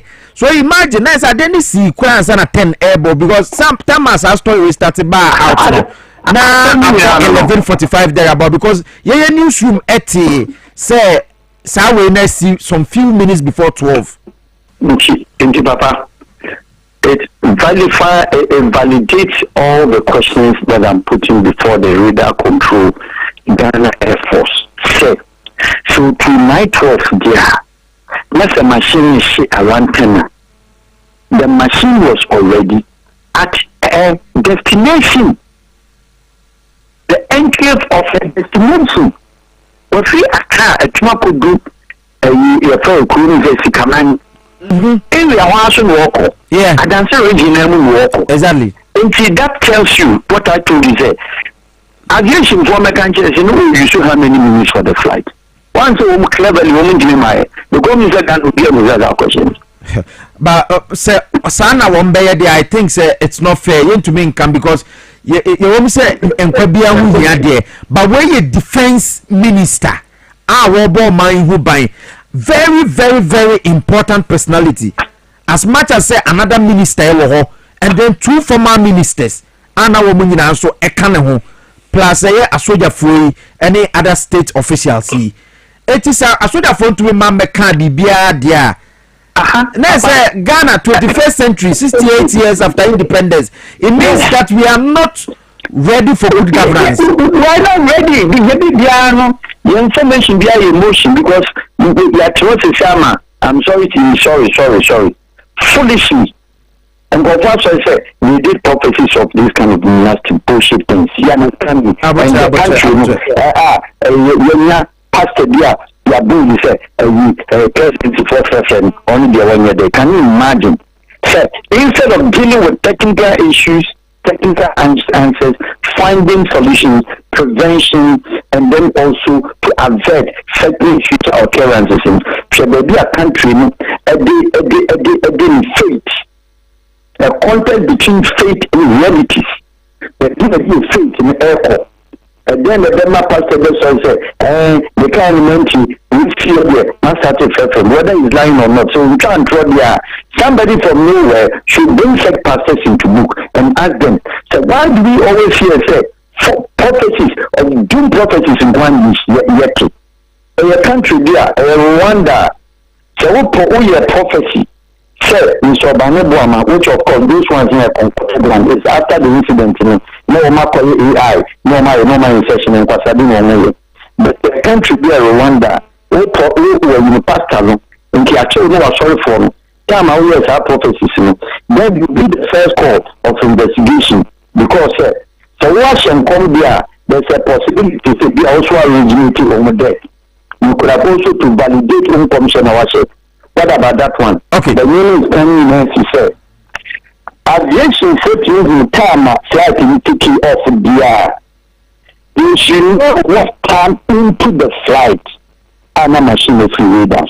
Okay. Okay. So, but with this modern, your friend is aviation navigation system, yeah, Mampeni, Epao, Ano, Nancy, yes. With that in place, that's the way I see it. Can you say, we dear a human error? And then I make a control. There is always radar control on some come part of the media form. Then I'm the BBI security, media, actually, Kasano Nika car reporters, Ghana Civil Aviation, let them application call, and the BBI crown, what percent of back radar control, and what women probably the Baku unit. No, I'm asking how the radar control system works. Said the flight, it's in the airspace. I was actually listening, controllers in the summer. And cultural people, like the trainers. We don't have flight, they profit Lagos Crown, invented Oba. The monitor fighter, all come the airspace of Ghana Crown, on the Pakeha, on the Nadeha, on the Ristopubano. Flight Vietnam airspace, Biano. System so. No matter what, any home system so. And severe in human error. Severe new navigation system, no. And a certain human error, obedient man coordinated the flying officer and for that matter, the pilot to you. And one can, we are at your destination because sometimes, it's better. You can drop 1,000 meters dead. Can no friend. No say, that's what happened in Sia. We need 2,000 meters in Ghana. Normally, the flight to the international airport. The 1,000 meters, we don't say starting so Okofi. If you go back, so we never. If you agree never before so we use Legon. Now, man, or 1,000 meters in the data. meters is your timer for the seat. 2 minutes to 3 minutes. Land the hour. Land to a timer. Begin the idea we see. Okay. And somewhere we really break gears. I am no as a wing, not what taxi. It's yellow, the idea is can't then a moment time will take it off 9:12. I don't want to say 9:12. And the 9:12 meaning said 9:12 was when the machine the car is electric tarmac and that time I will try a taxi. But I got them journey. And one time you say some of it are seeing say or say 9:12 and your 9:12 in time or tap playing and no time on 9:12. So we try playing more or taxi and then 9:12 yeah. Like as a flight in about 10 minutes any busy come out. Because you don't add the taxiing time to it. Because taxiing time the machine is still on the ground. Yeah. Taxiing time the machine is still on the ground. The way a helicopter will hear taxiing. Dabi. When taxi or two are direct. Or power the turbines in power machine in area. No any full air, only full gravity and weight here or left it. On taxi. So we see a dear homo uncle, and over dinner and over 60. Helicopter saying, you have to be a Air Force base where they have got a we know how it is. Into a no power here, we not full no, I'm left it. On the TV, should the road is sliding. Yeah. Yes, I was sliding. You are taking a course. You are caught in the air. Papa, no. And someone say we take 9:12 there 9:12 na the time if you come at it like as what started journey yeah and we say we could do sikamawa like as all what says we clear na no ya or machine so clear no ya radar control so sabi into bi anko take push another sabi katasoa another we go dance ma water say into bi anko be off yeah, Matthias, Dr. Frank Amwako Hina Oya Ashanti Regional Minister said they had to walk more than 1 hour to get to the accident scene. Exactly. After driving 2 hours from Obuase. And I shall be a pharmacy in Kumo. Almost say, yes. So they saw the aircraft now moving from the center or the stressor. Sanko Kumo and Roberta Park Biswesi. And forest in Anquadabako. Dabi. Yeah, but yet it be na as or say and we don't know where these rumors are coming from, so I don't even want to give it that. Baba, how do you name coach one acre? One acre to Wayan. Your back can't send also Wayan, pilot link as well. All information now because we never say on name radar complete communication or power issue. That communication family saying to arrest all offense suspicion and come up about audio. Where contain video record of when the pilot in the after the Ghana Air Station it is recorded. I don't know.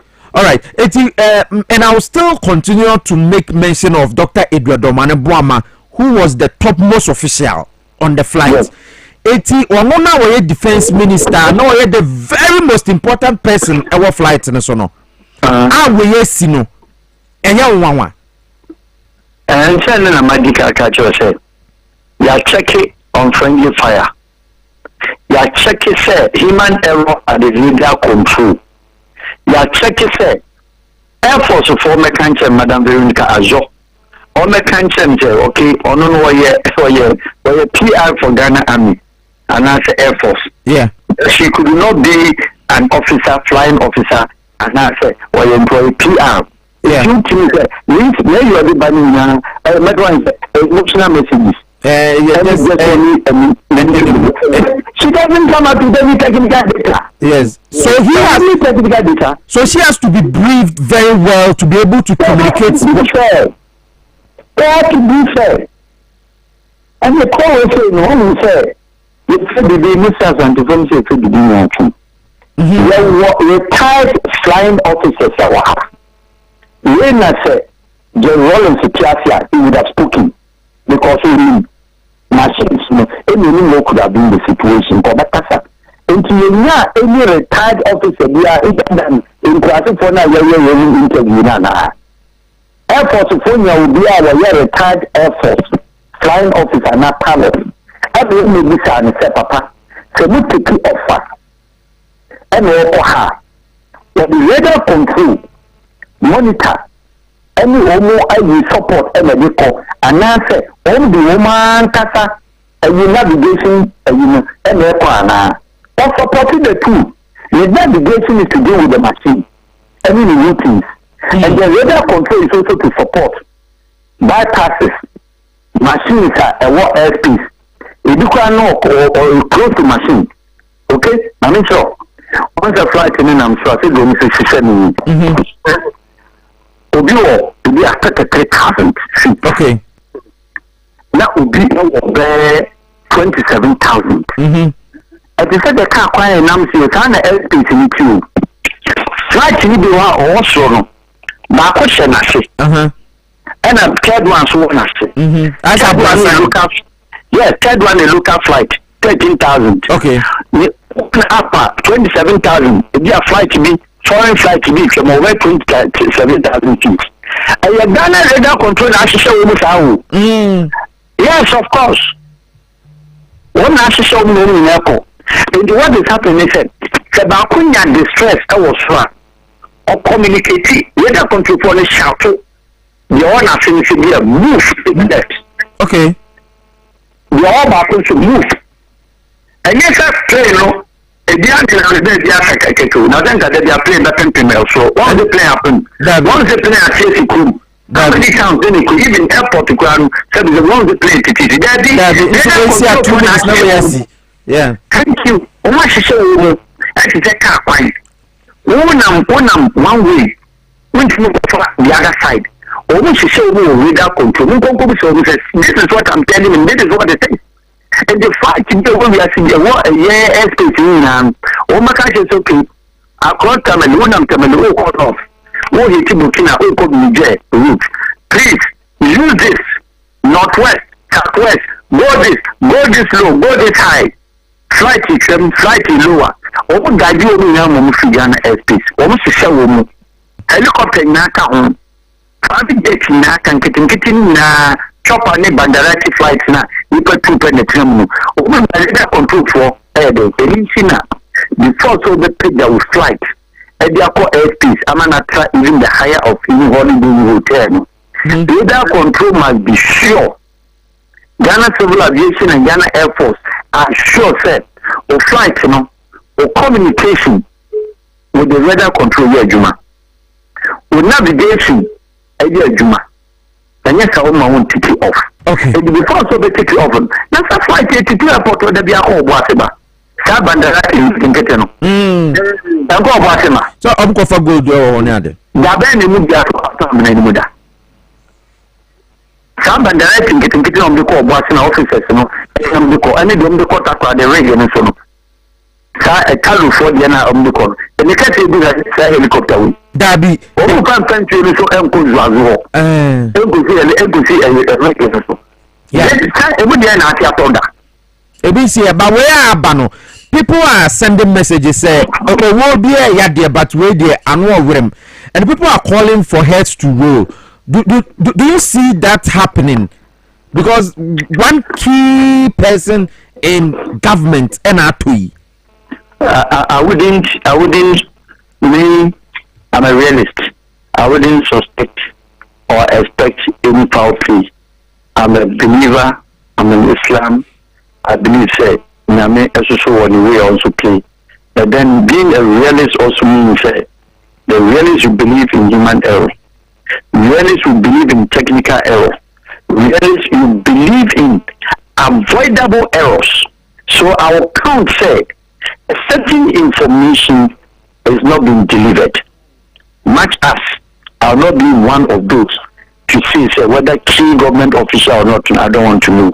But what I want to say is what are the real issues pertaining to the 4 and grounding and accident of the aircraft. It's what Ghana Air Force and nobody else than Ghana Civil Aviation / radar control. They should give Ghanaians answers. And you crashing new Ghana farms. It is a investigation now which will happen duly and as I say, because I am told President is shattered. Because we are to rent up to Ghana, and me sure say you bet me that way so. But the flow of information, how should it go? The flow of information say presidency is at the receiving end of information, technical and then security. Technical and security briefings. So people at the presidency, and of course, including the president, if they do also see it the way I'm seeing it, if the government officials, either than say they being government officials, that don't make them know everything. They don't know. Sometimes they don't have the idea. One, they don't have the technical idea. And why I'm giving you some of these things is a country called Poland. Mm-hmm. Are you listening to me? Me too, pa. All the military jets, for that matter, helicopters are country major issue. I am involved in the sale of those helicopters, redesigning and selling them to other jurisdictions. Mm-hmm. So I fairly understand. If one-on-one between you and I can show you helicopters that I myself and 3 people have sat in from Krakow just last 2 years to Warsaw. And then what I'm saying, even that small helicopter on test, which of course we risk to see the capacity gravity with some officials. Even in the airspace of Poland, as big as Poland is, they monitor the control, the radar control communicate. The radar control, what can almost shadow pilot you'll be amazed. They scream a back right in me. Because pilots say you are focused to normal be off. Not the machine saying they're off. The radar control shout at them and it comes. Let me do anything. And we dealing with the situation. We are launching navigation system. And not just we are not having a navigation system. We are launching, or the president launched, an upgraded version of the navigation system that we have. That one I would understand. Not to have launched a new navigation system. But then already, like I told you, we have one of the best existing radar control, which of course the navigation system, at the Kutukan International Airport. Undoubtedly. And they say, yes, upgrading in India. Then we are very okay. If there then such an accident, it's not okay just like that. In that than the fact say a technical error that has to do with the machine. The technical error that has to do with the machine, then maybe then Air Force should also tell us almost a piece of machine now. But I can also on the flip side say when it comes to the Ghana Air Force and they servicing their machines, we will be saying they don't have the history to say Nigeria Air Force a baby no plane because so be the general and we say we need one general no matter the machines until about time and no warning woman guy. So aircraft involving military jet, military helicopter in Nigeria, it was very predominant. The idea machine didn't know a drone servicing you, and I'll be very, very, very surprised. So machine or any technical fault here, already defense minister. Then I'm borrowing your voice. Said the higher authority of the delegation, the defense minister. Yeah. Omar defense minister, but transit an aircraft. I'll be surprised. If the machine is not well serviced, I'll be very surprised. Okay. And the 2 things, aviation for, any radar control, any Air Force for, or my remote, cumulative investigative report. Or my question, and I'm more journalists, and then listeners. 1, 2, 9/12. 9/12 on the time I left from the tarmac. And an accident into when India, a quarter for a time, say about 10 of the nation. In the 10, now how many minutes? Now 35 minutes. I can confidently see that. And I'm on 40 and other Dwaboase. So 40 minutes. There be no doing entries. If we radar controls reported missing, 11 o'clock in Yanamo check missing. Can't barely free radar controls. You know how many minutes into the journey. Now, patch of black box and all that. No busu shana. Now communication then nominate pilot in Yaya. Omuma Bawina private and security. America. A statesman is gone. Yes, a statesman is gone, and we need to know to protect other statesmen. Wamoswaka. Forensic. Kasame Abrofono, passenger jet takesi ni papa funded program. Singapore money at the show now. The next within 30 minutes, almost like a black box now. No, man, the stress caller. If you got pilot in here to radar control, and then the problem I know come our monitor the man for this. The problem I know come to be a require, and I say, I hear what do you. If you communicating my radar controls, I hear what do you.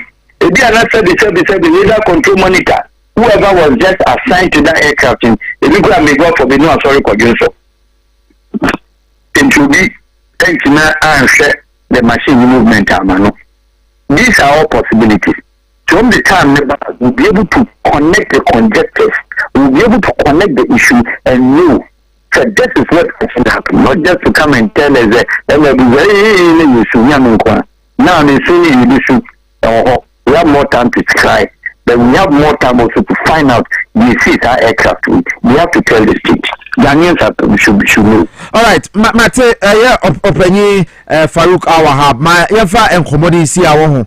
You have been of great service to Yen and Ghana for our 8 a.m. because now aeroplane same way new bia and etiasa but what to be a church amayati ase asking the relevant questions. I say you be some penny for asem we afa na ba mampenya declare 3 days state mourning say yentra say na yemfa nsu omonti ekọ a ebe nyina no bibie ni a we'll come back to you and talk to you. Yada say nyamin kan ho pa Openyi Farouk Awahab no woye international relations consultant eba aviation ho nsensem so a wo hwe bie hunu o hwe tamayira mampenyi ekọ Volta region akwako breaking ground for the construction of the Blekusu sea defense phase 2 na helicopter ni sino mekwa meyam sheme pe video na mehwe no helicopter ni base ya wonko ne nimo wo suspending no wa show na wadan ne ho by force ansana wo si from nti wona meka se wo na se helicopter kwa nti se jet na se ye no tumi dan ho at any time so well watching mu etie for etiase mo amani ji playing ho kwagu na de eniema no de pa e play take it to cancel we da say obefu bi me no ka say ECOWAS ne Ghana nyina money ye pa chese yeah the ato Ghana no o hwe other African countries heads of state almost statement o mu nyina de ba o tumi say eye obi aya ye pa ya de aye o man ne ya chese nya de ketwa Mami, you be with the amount for tributor. One more day airbar. Dr. Frank Amako hina sema otroe. Some no airma rehoka. Yeah, I have a couple of them. 10 hours ago, Dr. Frank Amako hina chose yesterday, which means now work Tuesday once. I'm saying Thursday. Yeah. Chose yesterday around 4 p.m. Honorable Mutala called me. His first words were that he admired my energy and was proud of me. I humbly replied, "Oh, senior, I'm only learning at your feet." And we both laughed. He then requested that I arrange a vehicle to pick him up at the Kumasi airport at 7 a.m. for today's program. At 9 a.m. this morning, the driver informed me that Honorable had not reached out. I tried calling, thinking he might be airborne on our or Passion Air, never imagining that he had changed plans to join the helicopter. We have lost him in this tragic crash, and seeing him lifeless this afternoon broke my heart painfully. My heart is heavy and my mind is numb. We have lost a fine leader. Rest well, Honorable Mutala. Your words of encouragement will forever remain with me. Yes, and to say abayi de adeshade kese e dey to the general public and in Ghana for nyina yeah social media videos na ejano share nkrofo nsa ka bibiri no omase obia and delete sa videos ni free ni social media platform because abusuafo a sabre ade ato mani pa enya asem keto no omuhunu sa videos na nya de eboa ntimpanifo se wo bia wa share sa video no social media platform bia no sabre delete sa videos ne any pictures a omo fai o hwe body ni bia na ejana to mo a wo mo delete no mo femfi o PFC na mpanifo kese wo man Ghana ha omo nyina obi akasa His Excellency the former president of the republic John Ejekum Kufuor also the name Sema to say may we honor their memory by striving for compassion, unity and common purpose in serving our nation Ghana. Now His Excellency the former president one on wakana diana Nana Dankwa Akufo-Addo the former president again also say may they find peaceful rest in the bosom of the Almighty until the last day of the resurrection when we shall all meet again. Now just say His Excellency the president the former president Nana Dankwa Akufo-Addo one also in Sema what the ababe tuja for this tragic incident here yetimi Lucy the defense minister together with the environment minister and other dignitaries wamo nyina no o Ghana mo a wamo yomade pe na this air force omo wom no wamo na omo ewo so no all 3 helicopter crew were from Takoradi Air Force Base. Yes. Na omunya omu training. Wow. Anala no. You say you say time na or graduate or say wo onimedwuma na ma time. Eti na me wore picture bi me na oni boni bi eto ncha no say papa akwani nimedwuma na ma ebroso. It is anko yoduane osi jaso anka wahye. Wa ben abroso.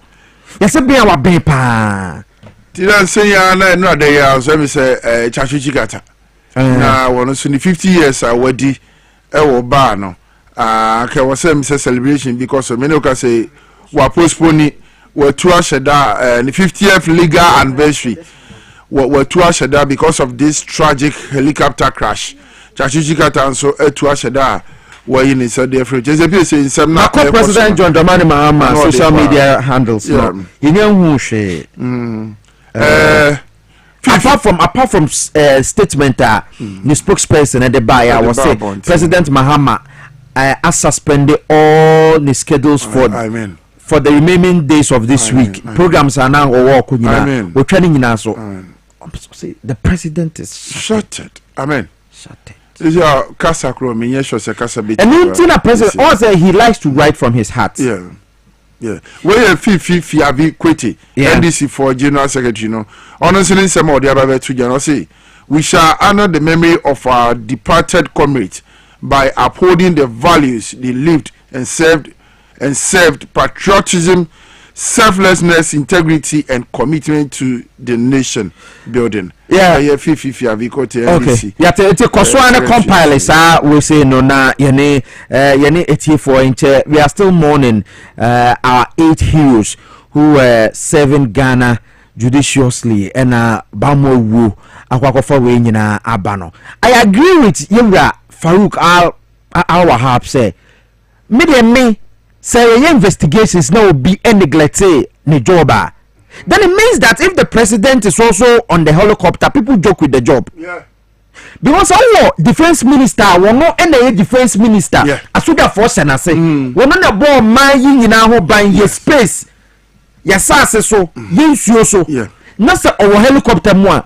Na say me I'm just saying say me nka say bibisa na see you. Say investigations ba bonte and then it happens that it was a human error from either say radar control as a Ghana forces there. Then that person should be severely punished. There's a problem. Because when this important man is on a flight, you don't blink. Yeah. Very true. No, what you're saying is true. Black box, what they say because maintain say team be alcohol. Ghana Airport Company Limited, any statement about Ghana Civil Aviation. Why are we treating it as an ordinary thing? Yeah. Very worrying. Easy.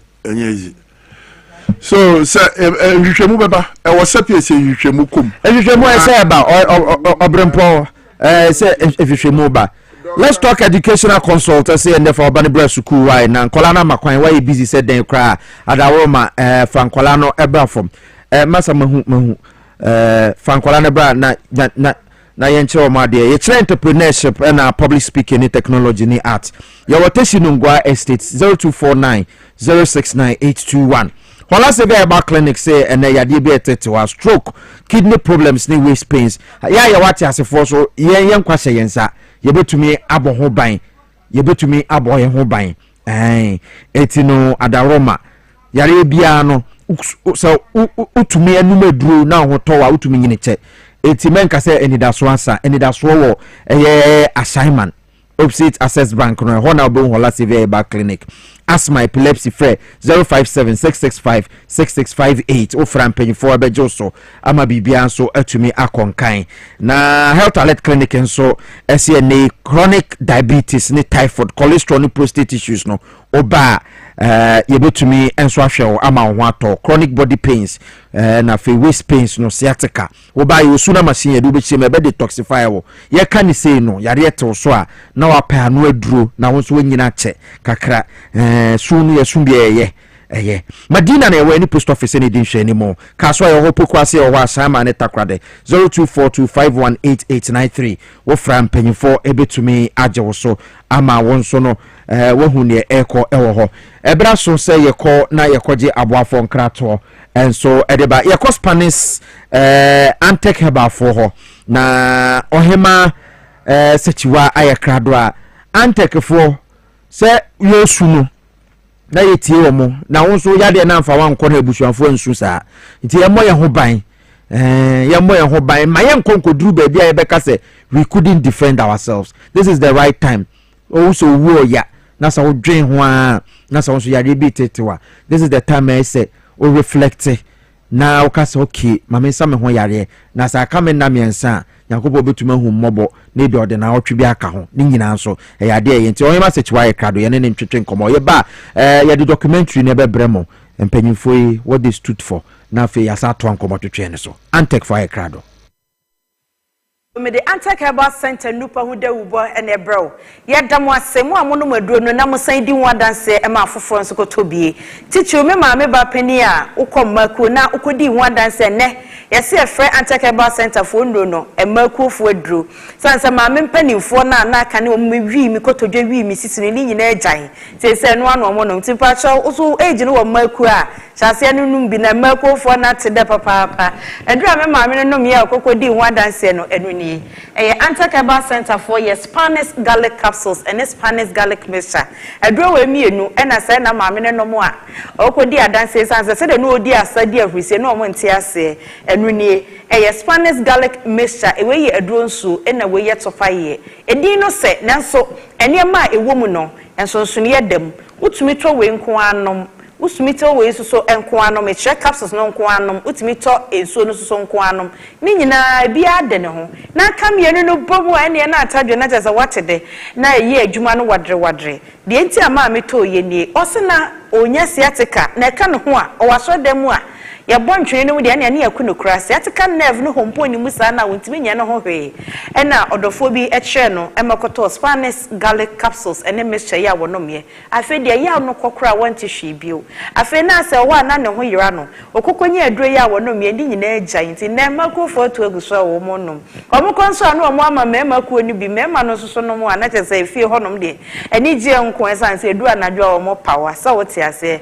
Spanish garlic capsules ene Spanish garlic mixture dro no eye ehoro ntini mu eyi moja kwan mu ema ntina ho odin timi gya ne na so na asiesie onipedua na ama ho odin agina mu se na ne sa de bone dia ene ese de wafua ye kese ama cellulite aba wonsa ho ne woto ho nti ama wontimi share stretch na sa body con no na ebeyi efri honom no medro ebeye wo system ne mu yie enko ni seminar no enye ni nyina ne beboa wo de beboa ne se oba redie no mu adwuma ama ho odin abam enu ni metre say utimi nom Spanish garlic capsules ye nko a ebeyi wo mu ade papa bi a wate se garlic ye bieye sanso obi a wadi free finch adu mienu ko bia no onomo a eboa no se da be regulate ni moja kwa no ama emoja na ho odin agya ne na so yie na obi susu obenom Anti-Herbal Center ye Spanish garlic mixture no ono so saa onya garlic mu ahoden onya nkatwade mu ahoden ene ahoden papa bi a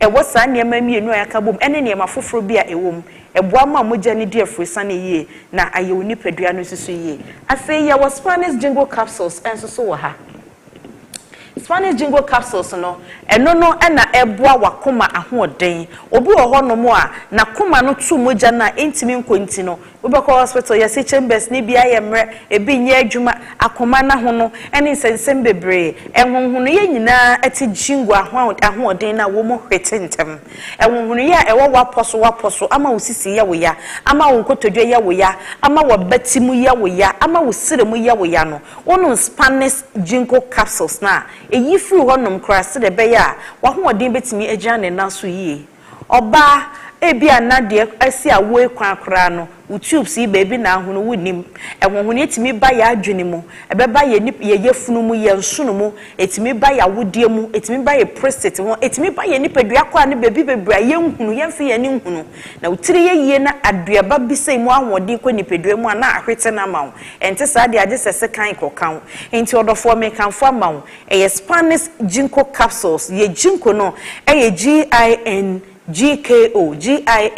GINGKO enti hwehwe bi nanom na ebebo yenko an ewo bie okwa baabi na obi ka kyerɛ sɛ owode ese no a ka kyerɛ ne sɛ opo original one no eno ni Spanish ginkgo capsules obi a ne refi ade ntempa chichu ye maame ne ye papa no ma wo mu fi akwa animu no mane ginkgo adure bi nom ebebo na mana kaya de ntem obaba mu ese obi ase wabon obaba obi ase wabon transfish dum yenu nko ade amane ginkgo ebi nom emu ahoden na beboa no amana kaya de ntem na se ye nakoma yie ama nipadua ahoden akwanenim esekita anti-aging properties enti ebeboa aye wo skin ni ya mana ye firm ya body ne nsage wontwentwom na body ni nyini enya wo age Spanish ginkgo capsules ayama oba otwabra na no honamu yira yira no wonya adure na no mo a eboa wo se de be ya saa ho yira ni nyina ebefiri ho ye fa ne ginkgo capsules Mr. Obo modern se obeko internet so no hwe ginkgo na hoden na mame ebema ma asem no kra ye tietia ama wate masientem Spanish ginkgo capsules ene ye nu ahodo ni nyina ebi wo drug stores pharmacy shops ene herbal centers nyina wo kwa obenya bi ato se opese oni ye doctor kasa the number na go screen no so no 0266 11 41 11 0266 11 41 11 ena sa wo abrochire na pese e posti bi brewa betimi aba WhatsApp na wa send a message audio ana obetwero na ode afa 0244 642 890 0244 642 890 ye de no bi bebrew e wa abrochire ama won so ho ato abrochire hompo afro shops na bebre ho a wo kwa obenya bi ato e bia obenya obenom no ebeboa mo ani pedua hoden akwanimo ye nuo no se de me de a kye o mako ni nyina de ne ho wutumi to e bia ba ko na wanom na ama ho ato na sa wo ka ye nuo no miensa bomu a me friend the three powers combined na kire se wanya jingu kakra wanya garlic capsules so kakra now the garlic mixture no aka ho ene na watu adi ono na miensa ni say ya na me friend the three powers combined ono miensa ni say me friend forever young esan say antioxidant wuwo ahodo ni nyina mu ekwa kohyia na afi wo mo siesie ni pedua no ayi wo mogya kwan mu aye wakoma hu yi adwuma ama akoma no yare bia wo ho afiri ho na siesie wo se de be ya wo ho den ankasa no ebetimi akonanim the three powers combined enoni ni ono mo a ewo wo unyini da umfie be kwanim mu ensuso na oni pedua no body mass index ema o metabolic age edi adanse say usakra enuni Spanish garlic capsules Spanish garlic mixture and afi Spanish ginkgo capsules yenwe so the drug stores pharmacy shops and herbal centers e wo Ghana haba bia okwana bodin a wo benye bia to na de akosa wo yare ma menom ebanom papanom akokoranom abrantienom ababawanom kwa baabi ato wedru na kwabo aduro ni din enye bi maw na manya akwadworo na wanno mama me na ochena yedi adanse a wonso watimi anom bi menua ba wa fafro ene wa ma ba nofo fa kire wo doctor ansa na watimi anom na onomo a binim se obenya adanse adi wo a wo BP anase blood pressure na opese ekofom e start ye na dura ye de ma no na milligrams no wo form kra he say ya page mu akwa kodu 500 milligrams o kwa animo odofo kasa no mienu we bo mame Spanish garlic capsules and Spanish garlic mixture BP ne be kofom ama waduro na ye de ma no ya ma de e wo form kra 5 milligrams na fe ya tra wo diet na wadidi ama ahoto abafie sanso so ena obi a wo sciatica ono maduro ye relax sciatica nerves na ema ahoto sanso na obi a wo diabetes a wo pese afa adrum pepen so obi a hwe kra bakasa wo ho pane e wo fie ma wo short na wo fie afa be kakra no e be mo waduro kakra bi e be boa wo insulin production na fe wasan esi wo dademu na chese wo de aduro we e na ama akwa na aja adwuma ye anase na adwuma ye no ntimi nkoyie no na wo pagam antakeba center so de ye no ebi wo drug stores and pharmacy shops nyina mu ye number na gu screen so no wo betimi afre na one yen akasa so yo bi a wo anum kankan anadwa wie na ho keka wo a fra ye number no na doctor enu bedi nkomo 0266 11 41 11 ono be kasa na wacho se de obefa eduro na ebe ma ho ato antakeba center ye no organa babia a wo kwa obenya biato na de ahoden ene apomuden pa ebeba unipeduam hyeno so say ye duro no bia obeto no obohunu okode ya woda aduro no ho sa wo hwe to paye no a okode no eda na bati so ha ena sa wo hwe aduro so a okode no eda na pempem esro hanom esan da na pempem ha enti wono mo a na ede ahoto ne ehosane papapa na ede abre unipedua na kai say Antakeba center ye na ya ye nupa ya ye de ama amansan a obia nom na eboa no ema nipedua ho de gya na so menu aba ema body ne nsage nom Antakeba center 3 in 1 no ekita anti-aging properties skin be FM na ahoden aba medeni ohema sachiwa ahwene pa odonfo de na chen ya ye besia hia bi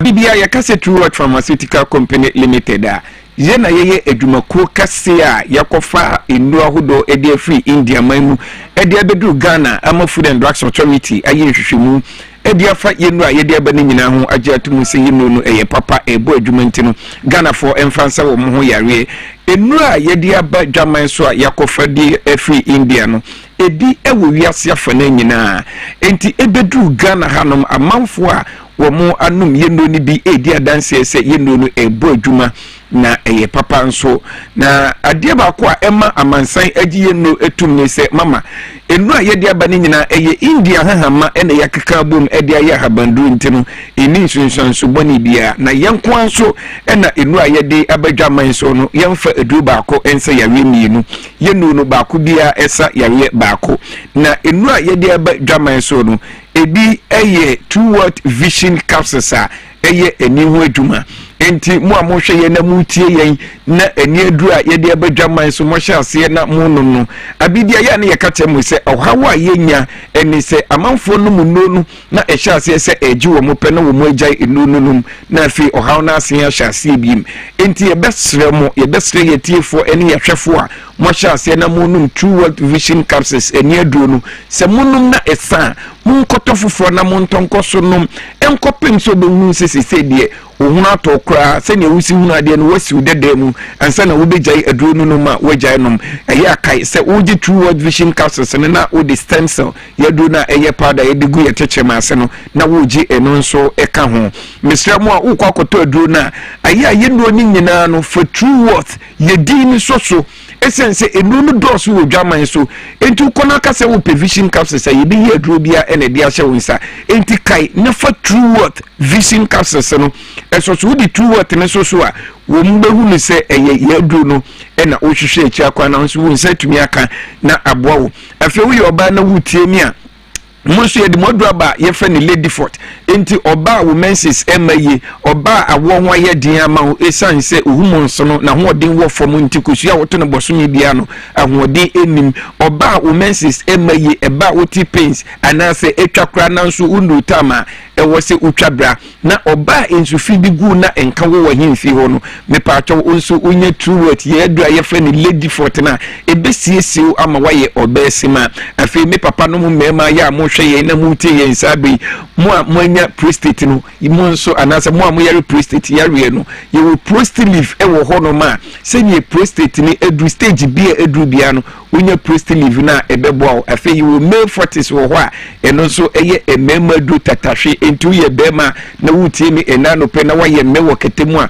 manko kekansa mu nko frafransa me pacho manko no mu no bi ebema utria pa na ho be ye hye bomodian na hwehwe ye edu a ye frɛ ni male 40s na eno so entumi enimo na ye edu a ye frɛ ni joint 40s no eno so ye adwuma ewo ye no mpem ene ya poso wo usisi yo ya ukotudwe ahono emututu wonso unya joint 40s na ebebo na ayisa ohaw ni nyina edi afiri honum afi ye wo nerve alive eno so eye intinimu adwuma enti wo nya intinimu yare no unya nerve alive ni dia eno so amanfo eguso wo mu edi ho adanse na mbom ene eno nyensa me beja adaje ne bre na me no wa atwetwe nkomo edi afa ho eye ye edu a ye frɛ ni vivado ya eno no wi obi a wonya mujabdoso anase BP anase hypertension a wasem ena mekan me pacho bomodi anama onsanka yedu a ye frɛ ni vivado ni bi na me pacho insurance a wonya hypertension a uhunu ni bi ene se ewo ho na ye se wonikum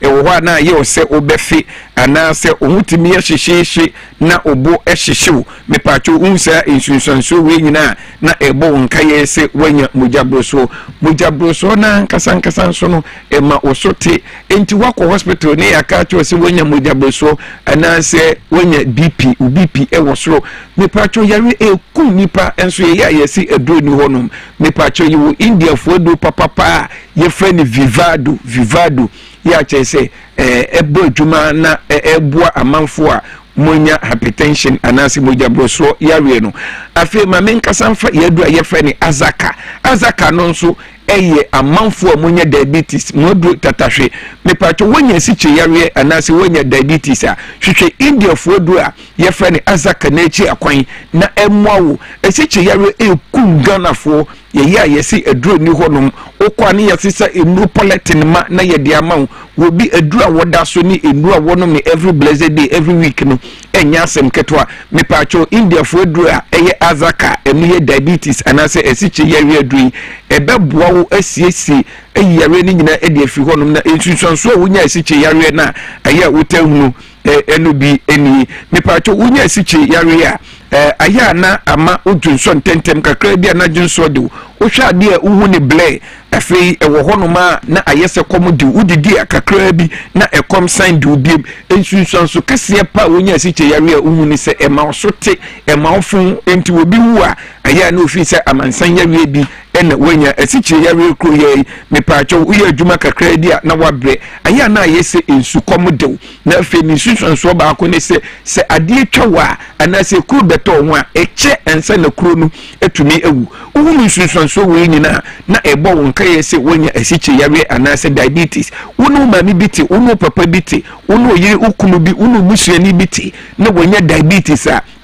me pacho hwehwe India fodo papa ebo adwuma ye frɛ ni azaka na echi akwan na eye diabetes edo tatahwe a ebeboa wo won se bebo yare na ye duro ba ko bia ese yare ba ko ye mfa duro ba ko ense yare minu enti se ye diabetes nko ade a ene na India fodo a ewo so hwehwe echi akwan eye azaka na ansa na mede menkasa ye ebeba wie na afi mede ye telephone number na atudwa no mo hwɛ ye TV no so no wo se ye number no eda so enu a ye kasa fa ho ye product ne eda so obetimi do mobile phone na twa ye ndo ni nyina anase fa number no na hya se frɛ doctors ne nurses a ye crowd a ye no ebetwetwe mo na ye bi a edu nya no ye mo waduro me pacho ye dura etwa to amene wo kasa fa ho enano pai ye power liver koko aduro no me pacho koko no ye wo mahudo mienu ye wo internal power na ye wo external power ye ka se internal power na koko no e wo unipadua no e wo honamu no emu enti amasebi aya na uko ajanan so wanya constipation wo ye motim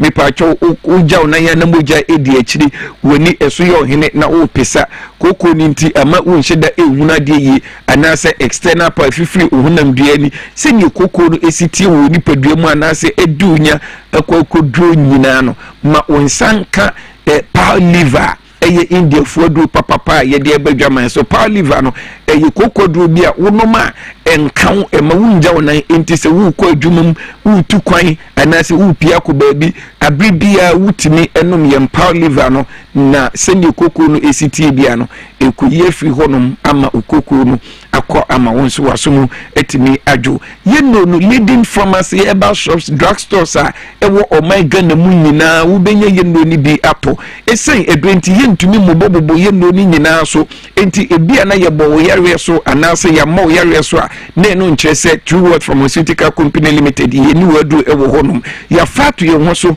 se adwuma ye be ya ne se ye di no papa ebeba omega na mu na ya bo amanfo ya we edimunya enti ya mo yare so bomodin na fa ye number yi enano pe na woni ye entwetwe nkomo ye number no eye 0558 724 302 0558 724 302 0558 724 302 and 059 558 2628 059 558 2628 enti ubetimi afa number na wafra nsisi ya bia edu nya bia no ye wo India fodo papa ewo hono ma ebeboa wo na wotwe die enkoma ye no edi ni na wotwe da se ne ye ba nyare ahodo aka ne nupa ye de ebadwaman so no ye benya ntobo ase na ye chiche mu ede achewo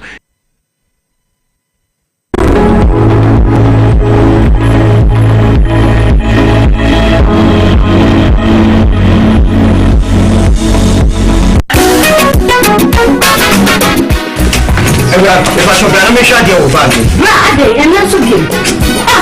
What time about you see the back? Who are you saying? Brother, so the time about Misha, it's your Jimmy with fearful, and not your back ever so. You will do this offering now. Brother, so because me the time about Misha more than ya. We are seeing now a better maker. It is malaria. What granny time about Misha? And you are good. You know what I want to meet any deal. What granny time about Misha? A great and your ma or bar waffle flu. You want my padano for any apada when you feel to you. And some of the time about Misha Drain Bill. She's a walk hospital and I sell out. I'm what we said. Who a 3D malaria in the answer. I also time me TIME. Time about Misha. I feel malaria fever the other Ziba a woman. Even slap. Ubenya be at all over the counter medicine sellers. Any herbal shop to do a name. FDA Aji a judging cratoy at all. Again. Hello, thank you for calling MTN. This is Jerry, Johnny J for short. How may I help? I'm not happy with you guys at all. You've been giving Bongo gifts all the time. Who is Bongo? Oh, Bongo, my friend. He purchased in my room. Oh. We're giving free gifts, but I don't... That's MTN Rewards, sir. Talk, text, browse, and more, and you get to redeem free call time or data by simply dialing *550#. And on Fridays, you can even get extra special rewards like food vouchers, shopping discounts, and much more. Didn't tell me anything. Would you like to know how I got the name Johnny J? That won't be necessary, Mr. Jolly. Calling customer care service doesn't give you points. I'll call my mom. I'll call my grandma. I'll call my ex. That girl can talk, Papa. Hello, Mama. What's the topic for today? Femna na kwa me taxi driver na enka na Mississippi so Mississippi na come na to na twetwe na 3p garlic misa no aboa me pa ebi ata miracle bi wo adro just ma funu pra so dis ya chini anka me umi esi so kas me umi ani esi so obi kasa de bibi hye me so bi no na ye normal mi bi fi ne ku mi ti pa ni so desi ni adom anka de nyankopɔ de ayi bi anodi che ma ebi ko nyansa nketo ana me so de me fro aka so na me ka hye me nkwane me de abe pa 3 years ni na asem nguna wa me na mu sunya se me kwa me de na ko bi amu so much me do abe 6 years ni tema bi am ya ma di se na me ga na nti saya le nku preko ene fodi ana me koto 3 guys ni stand di tema me ka se nku pe me ya me se ene ya me no ka se me wa to me a me din wa me mpese 3 garlic mystery ubenya bi wo memu pharmaceutical shops and herbal shops Fred Piwak e wo 02489288824 and 02010000021.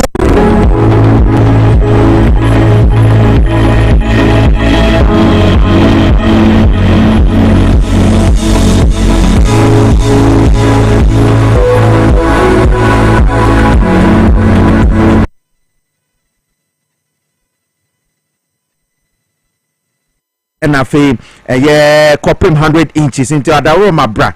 Na bra bejo de na so bibi koso age ye obetuma hwe audio TV so kama abra wunti radio ye kan ye koso enu ai ko ye nyina ye TV so ba wunti radio nti wunhu ye de ano kan na wote washing machines blender CCTV cameras say available ya to so 40% for 0246 422 338 o fran penifo ebetumi aboa wona wo so aboa ama wonsa ka TV a wo hwehwe na wonso wodema aye guy so like natural clinic Dr. Solomon Apia Kubi yadie bia infertility liver problem say if eduru amanfo so a na yakai yanom ena yesu amanfo yi yesu mpanyimfo hirosi wonso kan mu se yare na eto so no betuma mo wusa but se woni eduru no ma wonkwa no betuma wakakra na wahwe wonana no manim ene wo manim etiko solak natural clinic ne ko treat liver issue no ene kidney issue no ye waduro wo ho ene ati prostate issues fibroid ni nyina ye ho adwuma fre 0553 ye wo kokomlemle Havasina High School in Chemo Pair Street near the Royal Castle Road. Dr. Solomon Apia Kubi, friend 0553932631. Wofra wabejo so ama bibia konkai. Mensa ka promo no ene ebia amanfo na wo say amanfo peme numbers bi na over. Amanfo calculate o ma wo ma wu ni nyina madodo. Ena date ni ade. Ma menhwe numbers no se ni omsi peme no. Na ebia obi nso ye die mu no me kai se Professor Mills wuye na chese adena kwakoye eno no ye cars na enya accident no eti eno no nkola 16 ne wuye mpanyifo wuye 15 government officials nwotwe na ewu helicopter 1 ena ase cars are destroy ewo accident num 4 until the pakratro 16 15 single 1 4 single 8 medamentiase na wo so betuma atwa ne asi mensa ka promo no yeguso aye star 274 hash choose power fm and TV XYZ power fm choose power fm na ye beto 5 cds so bo momo pin na won so watwa star 274 hash mensa ka no ene ye dia reho ba won so betumi udi areho no na wonso watumi enyeska MTN ejuma paaye insurance abai no so boa na ye bundle new business best year o dial star 5060 hash I know ye man kwa mo hozo o ton ye obodwa o krane maba ye boa wo se de be ye call ye nto kese o ko internet no so I no so ye nto kese na we reach out to your customers or suppliers in yakeka ho o ye oba o yusu MTN na o ye business akwanya aba o dial star 5060 hash yede ma new business best in air bundles na nya call bundles keke the insurance e ka ho nti ano pay join MTN na also enjoy ejuma pay bi MTN ejuma pa powering businesses women in business listo na kosi poku panyin kwachirefo awada good governance advocacy Ghana and I was saying no GAG governance advocacy group Ghana Good Governance Advocacy Group Ghana GAG on the penny pie and yanene betina ha a jam ye falling hero she nana my uncle o de tia na yenko enim ma wo so ora ho pa Dr. Manebo amana oye wadamfo unim ne nyene. I haven't felt this way for a very long time. Say me papa nua ba ko a oka baby 1997 and oma me feel this way.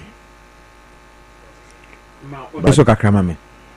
Na edema yemu be because of how I'm one person I hardly come around but nipa ba ku mienu bi de wo mu na ma fro ma check up and sometimes so wo hwe di bia nipa no wakwa kudura bi okra course no kra no wadwen you say as a wo ha nipa nti you don't normally place calls na these gallant comrades are omaka baby no enye sabi ebusua omunsu no sinima atie na omunyina yo man japade a esom oman ne bo papa. Yes. Husem any brain aba. Try say a better chair and so adding because Sabio if you have not come across such beautiful souls ever, now only more from a distance, Krana, your description about them will still be beautiful. Yeah, exactly. What I say? Nipa, omunim nipa ye. Nipa, chese o nipa su nenso no. O buane hwa se ekwan bia so no. O ma ni dibre anase ni tumia bia o man no dia ekura no se onfa ni dwuma no. Ensesa no mane nkoye nipa foforo no. Eya na edin se yetahia bi. Kwani ase nyina so no mema nyina ho yako na sabi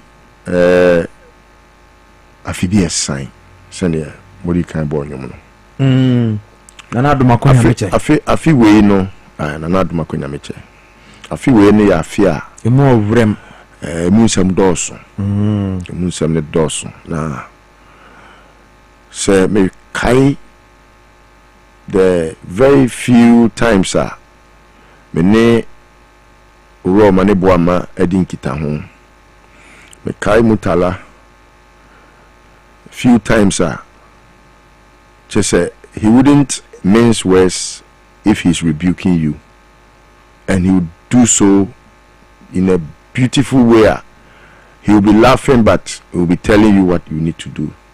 What I say we share a deputy national security coordinator na when ni pursue just say almost without blemish, almost. We share we are sapon. A man tia omo jetty. Once I met him, just once I met him, and you could see how nipa any jewo ushiawa chese ase sada no nyakra confirmation chire. And these are personalities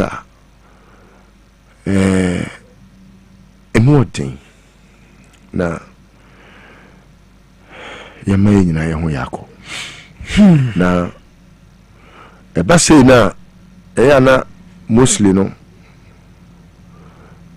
ye dwen say oh senior kremofo tai ka say ala ya ka wo no ana nyame na de ma no no na eje na ye twaso but senior area o maya semi de mesre say enka yemwa ye ho na hwehwemu bia e wo se ye bia sene be ya ebi nsi bie mu no yemfa yemwa enko aban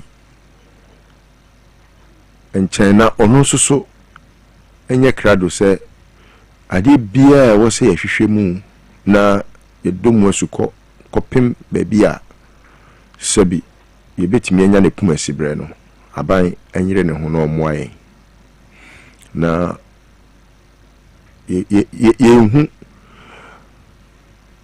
say I've been speechless since yesterday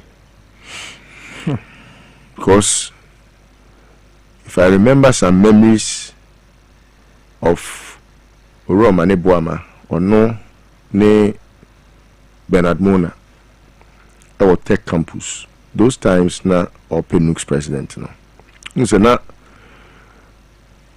he was very much affiliated to the MPP. Yeah. And so we did our best to make sure say Oberene Nooks president no. And Emma Bernard Mona that time no na yemu bi no oni enye fine. But we have grown to become very good friends. Now like I've always said no me nim sa na madwe me say Rebecca se me ya hohihye nti no he has always been at a distance away, but once in a while, the last time I spoke with him, I think in need now watch it. In need now watch it because now me pese me call the ministry honum ne enkofu bi ko hia no. Se omo plans so mbesisi adan bi ama eye asojafo. Okay. Enti a friend na me ni din komo no so oh obepesa memra office na ye medi hu komo na me esen kada ben no so obe check in itinerary na wa frame na muslim ya na or office anopa kopme wia na say osi efre wia ko na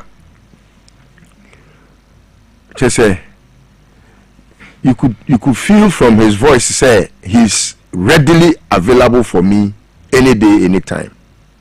What you say? So Emra me team news no say baby ana me tia no na afi na aye me say as a nipa no or yeah prank because how on earth say obe sorry anopa akrefie say me koye o man adwuma na me free Air Force ha akoboase akoboa me ya lunch na afei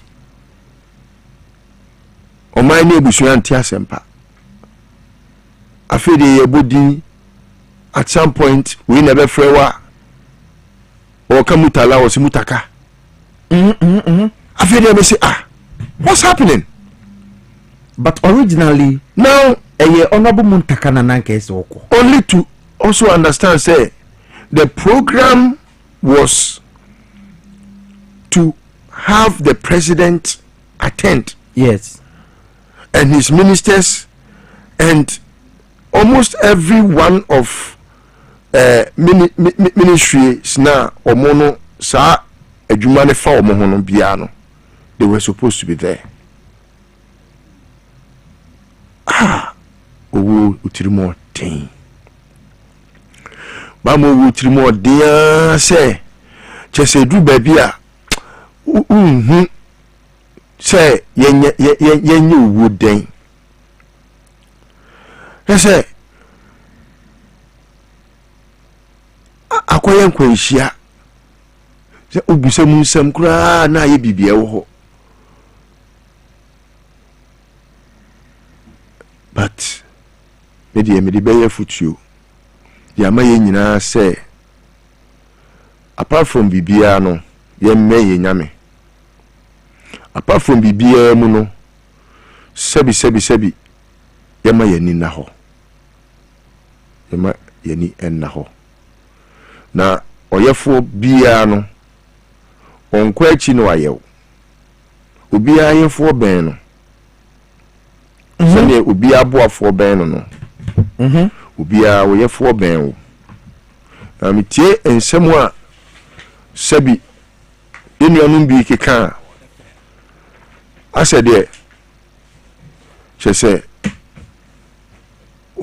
eka omonko nanka enye omane bo amampo nanka enkosoro nkofo ben ubenya hwan amambo ifo ya ni omotiman mu MPP4 chese asama ba fia nipa boa se sebiu ye beye awechichesem edi atu badwam na obi awe achiche kakra no afina eja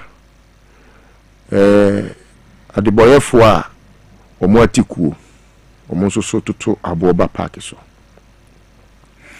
nti mesre se mo obi anso so na modie mo mi ensu ye ho abia na enye agro se oman Ghana behwe nipa titiru akesefo a sebi omumu bie ni wa oman we enya ne so mfaso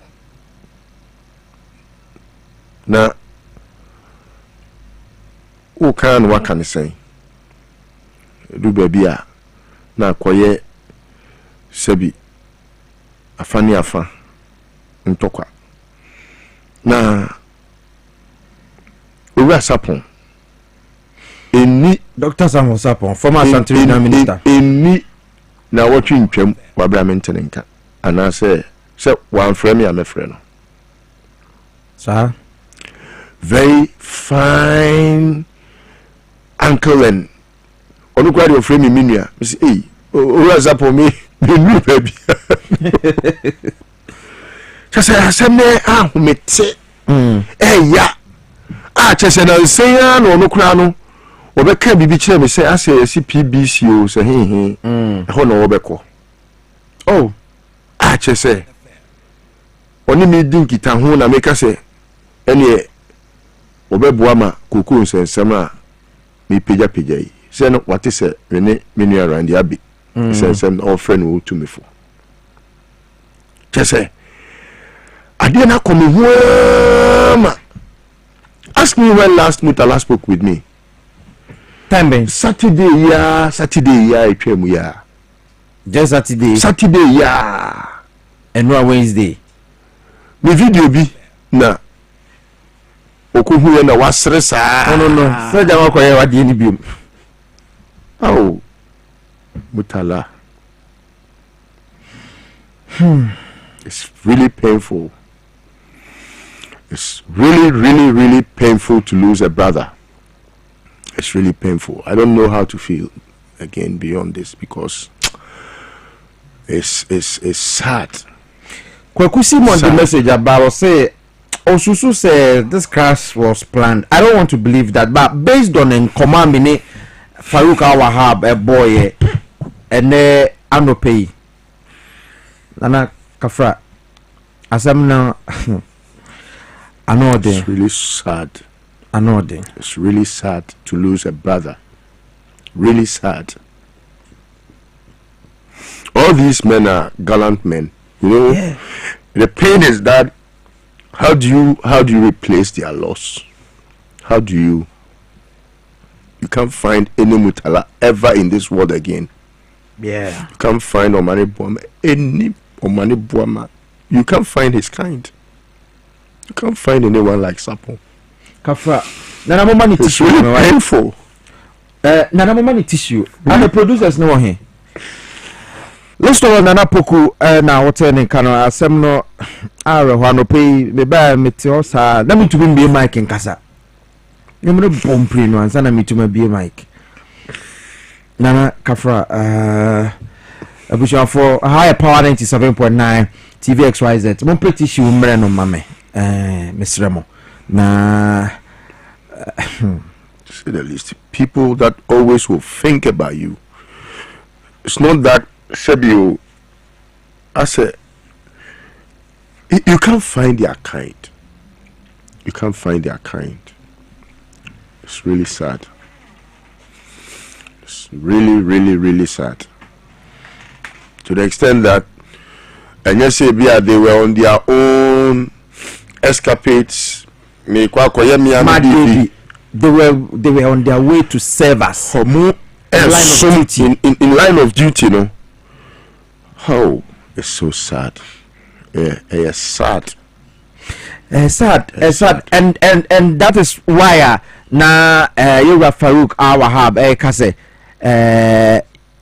adieno a needless a painful needless death, because look at Ghana Armed Forces. Time I want more day krata babonte say helicopter not free.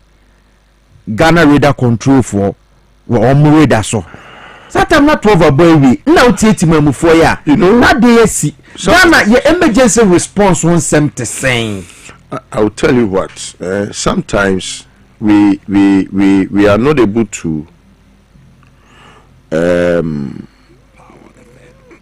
I would say your situation as a country, no. Yeah, amamreni amanie no. Yentimi mfam fra democracy ni nyeni ye. We are not able to blend the two. Say ya mamreni ya manie no. Ya mamreni ya manie no. Any your way of life and your culture no. Say BBC you cannot speedily report it because sebi a womb, and you don't know how it will feel, especially when it's supposed to be put out there on air. O ma me way, ni nuanom way, ni ma way, ni yire way. So information management, you know, and then the ma yentimi up to speed information, you know, because eka ebia enye ye culture say we koba mani nipa no, how would they feel nti ye man penifo delegation ni kan ko na ye encounter abusua ansa na ye di asem no kura beto badwam no na afi aye huhu oti ase se bi ohini kura ka ba bia ntimi nka no radio so ye manage information no ansa na ye di ato badwam. Those are things ma enra no na asem no asia yenu say na akoso no na edin say nipa no ye betimi di ato abonten. But look, my own Ghana Armed Forces say Oma launching investigation into the crash, but this statement should have come long ago, because and American nyamementiasia say woman na multiplay nyina no samekana wontiasia. That is how it is. Omaneboma was the most important official on that plane. Defense Minister Waboya Hoba was so ewiem ena yensuo so omu nyina ahobambo nsembia ehyenensa na eba ne sen na plane na 2912 na say a free time akra so say ya no 912 na ade ne yira aya mosim we free mu radar so edian na mo yeye. Oh, and that is what they should be telling us now. We did ABC. Oh, and then the people bia and a net so nipa bia won fa so there but we dwuma wo ye and e kire wo bo e say de to so areho e adia chese un say na na kasa na fancy na un say almost say omo investigation. It's important to investigate it. Senebeya the findings no be boa ya yakawa asase so a sebi ye toto nioma. This will not be the last time abaye dwumayefo ebe yisu helicopter. This will not be the last time. Sebi you say nsuo fa wo ba na se nsuo fa efa obi bia enkyere se obeja nsuo no enti no se na be ya enkoye se kyena bi bibi foforo betimi asese bi em enti no investigation no hia timi de I welcome the investigation no se mumie numu esuko me ehwehwe maso frenura ama I've had to conjecture about everything. Oh, bibia no, in your mind's eye, no, you put imagery to it, and you still can't understand how come this happened. Intimacy say, send a beya, ebema o my Ghana boa jono. Mune no suko. Mune was suspicious, baby. But this is not a subject matter. You bit really suspicion. I conclude what I say. Intimacy say, in order that we get all the facts available, no, we do more suko. On my way, ewo enyoma biblia. Me say Ghana for Okrah no, ya di adwin koso because radar no, satellite so na wo.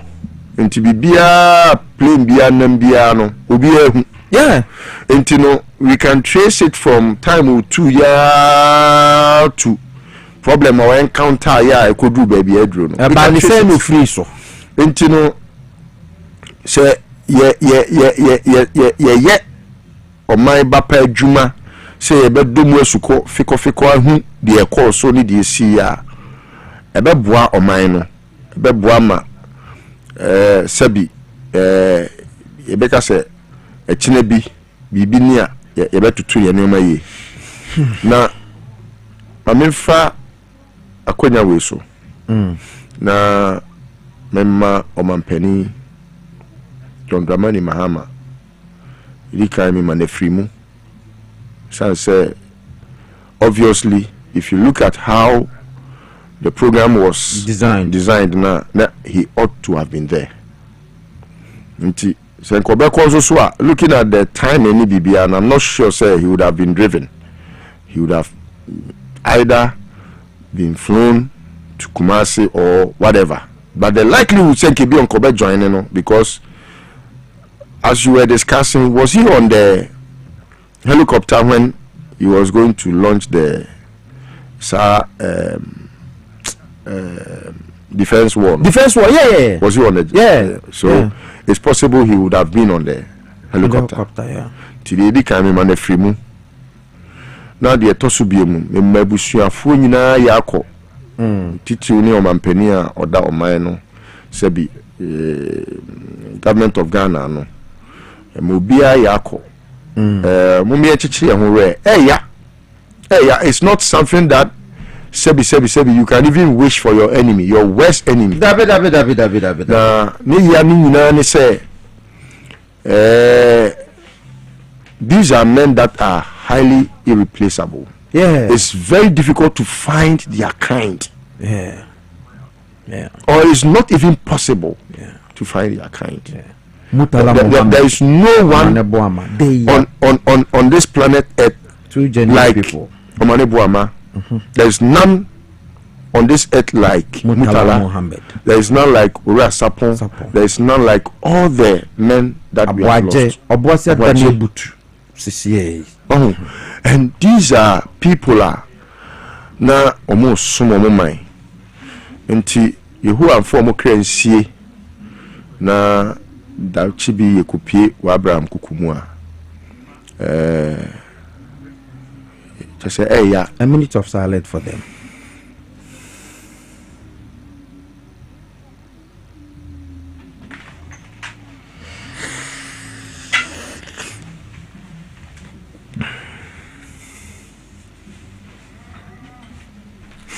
Nyamemfa omokra ensie let's talk nana poku kusie na oteneka ya de dwumade ni sia no ya de si meboa ya de si Nana, our penance 3 days of mourning. 3 days of mourning. 3 days of mourning. Messages ne do so mama the messages na by Damasi William Jacob Dwaboase this must check pilot information for his account takes asemo. They also this accident just happened and he's here talking about black box info. And also I'm correct. Daniel Okan also this is not ordinary. Sad Wednesday. Indeed. It's not Abraham Menimeda say Gabi don't say if there is a equipment malfunction or electrical issues, it can also cause them not to be seen on the radar, or if the transponder is deliberately turned off or not working, no radar can detect the position of the chopper. Well, many pilot into minim, but me the minim ni say na see here juba. Tankura him ya da say 8 gone souls, they are heroes of our time ya da say. And Nene MP aflo it's sad mate. Nakita bena ama Abdul Basek ya da mu nyina say some of the messages ne buy. Kulu Ghana Limited for the Araba Bazena buy be bo ama ma bu omo say ani dane ni seniem nsebu ne nkom ma obia no unye bia betuma boa na asiesi wasama why oba sima pharmacy bia ebie wo hofre 0244139176 Kulu Ghana Limited for ewa a Champo Junction West Legon udru ha edru betuma nya bia 2 Haxa Mr Haxa capsule ultra tamfo ba kope ulcer transfer ache said den womnya also tamfo bia no ma betuma bo FDA the stamp team so wo di 12 years kwa na betuma no bi wo ma oba no fo na se wonyima wonka ho but I also do tatahwepa kodeko pebi also I do a friend Haxa mixture Haxa capsules Tema Little George Community 5 near of our Ubenye do ho Medina for Beko Cats Pharmacy for 0240 238310 wofra penny for ebechiro baby obenye bi etu Medimosis Clinic and Herbal Center 31 years near yes sign there debi ameka mesi ye jam work hospital ya diagnose ya de bi eduro ono ma obenyina che ene ekọ Medimosis na ye diagnose na ye hu eduro kwa ye de be ma liver issues ya de eduro papa ba eboa infertility hypertension say udi agredo obekọ etibe stroke koneko pedro ye wadenta ye ne adenta police aso ye kese no ne di hwe ni mo e wa Accra ha say Accra Central ye ALCL building nom e wo Ghana Highway Authority yard nom kumase ye wa hene makokobe aje kojo so ye wo ho 0244 068447 mega cash lucky box no so eguso amafo winning ti anopo betuma bo star 426 star 5 hash star 426 star 5 hash na choose power FM na TV XYZ na fe choose boxes da aka no sika de binum ye to 5 cds true momo every network bia obetumi atwa game bi star 426 star 5 hash kone ko twa bi yeda NL Caritas platform no so agbozo ba clinic hasi usisim ya de enti amount mi nya adwuma yie oba candidate se tetew enam ade bi enkoye ma obia agbozo ba clinic betuma abo akoho ye kwase man ye ba ahemfie no 0241 750282 na tema branch no so community 25 kone ko ja yarehwe bibia be koso kama ma list over ye sorry so medase se oba ye kwewe yemu offer sad. It's really sad. Yeah. But if you moon say koso. Mesre binu PP4. Say baby o mine dru no. Mo ya mo politics. Mo de mo koso anya mo politics. Na mo nkashen enkudu. Emesum entomo. Okatechie num kwasiafo no ti ho amodi kwasasem ayi kofia palu munkasasem ni amode monkoso a na mumbubu mopa na monko wati omtete afidie so keka kwasiasem mode monkwa munguso a na monkeka na sebi enye nenkoa ne da echira so ye da why ti mode monkoso na ni nyina ye mate medase bia ye de be politics bibia ye de be politics awunya owo de fanya politics monkoso na monka de mu pebia monka eno na esefata bia efi no numbe bia monka nyame wo ho ebe fa ba na aba enya aba mate listowel na kusi poku na poku meda asese oba one ye gagana and as a gag one more titreni please NDC must wake up we are indeed sad 8 souls gone in a day mumpo de mo ben ho apatia Isaac edi fridun coffin and the by senior apatia meche ho ebe fa Little George me offer Little George ono so so wo ndu ho nti ye yare a ye nkope bi na enom se na be ya yenso ye nko na ebusuafo nsum bebre su de ya obewie na otinyina ya me say manya ti yare ye nko Little George hoye Dr. Usman Aikrado opa nye bohu de bia de kire omanfo a eya dia edinya ne titiri pa yenya bibiye ya sorry ya ne ewura pharmacy and say drugstore na ya tena se say me pacho mame ekwasita no mame kode mame wei na menkonum and say tada bia o yare kakra bia obewunu se obi abawura dem se o die do we na we na no misisi ye me ya no we ya na metoye enum ye ma me de no koye and obabi hu ye hia na o sister bi ewura dem se kwasi de ye sa se enye do we na gene no intiji na fama no but ye system ni nipadua ne ye kwa na ya na enye ade baako intinia odi emu obi ene ne wankasa wo fa na eje no ya na enye pe we ti na se uko pharmacy bia ye hwehwe se ye bewo obi wo pharmacy wa ye fe no pharmacist a obetimi ne no akasa ache no ne wo fam na enam se owonim die na se biotafrache ya tete no wanya ntete ewo ayarhwe ene apomudi ntini watumi acheche wo se bia we ena wo hia na we edi amawo na so se no yen no no de enkosa enya bai mu asemi tipai me anu abowura o me towi na sabi utafrache sentiti ni nisu a na yeyi edi amano enno ena no pe Little George say ye no medi nkomo ne anka nche o say wabi akwanya no edi ato odi amawo nye nipa nyina na sabi sorry adaje ye di kan say ye be kotena hospital ana say de toso mienu sika kwa de ko hospital ho nti nuo no ton de ye nyenu a ye beto nuo na ya nom ane yenkase mento aduro nanso aduro na wo to no etwase wo hunu se aduro a meto we no ampa ya dia eyeme nia edi nya nia me famu no eno ehu aduro na me nsa aka no enti se we nya ne sa afi obu se na wakoto aduro bi na wo num na afi ayekoto bekuma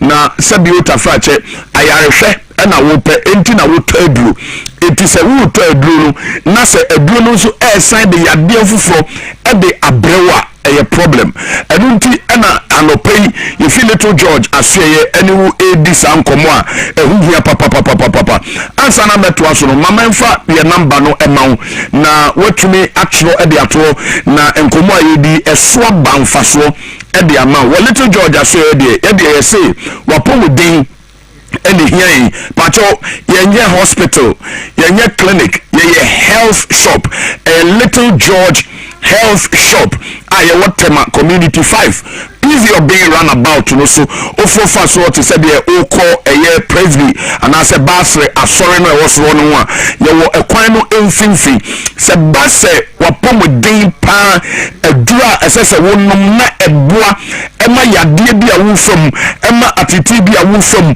ekodia ura Little George asue ya pacho ye wo womu a yatete womu a womu nimode ewo aduro ene yade ho enunti enura egu health shop wa ye ton na eye ne ebeboa ama wetumi ade ho afiri yade ho me ye sure say be one for phone ene wo pen no paper eti number no eye 0243 pacho 0243 14 0213 0243 14 0213 ebia wutie mi one mu no bebre onko hospital woni sabi professional bi ankasa woni pharmacist bi ankasa woni obi a sabi otonwo na onimu nwo su ne ban ene ne ekoso wo ni padue mu no enya obi kura ni ni nkomo fi se bia uni sika ode ko hospital ho wakotua consultation fee atretre ne wo fam ni mu ede atere nipa no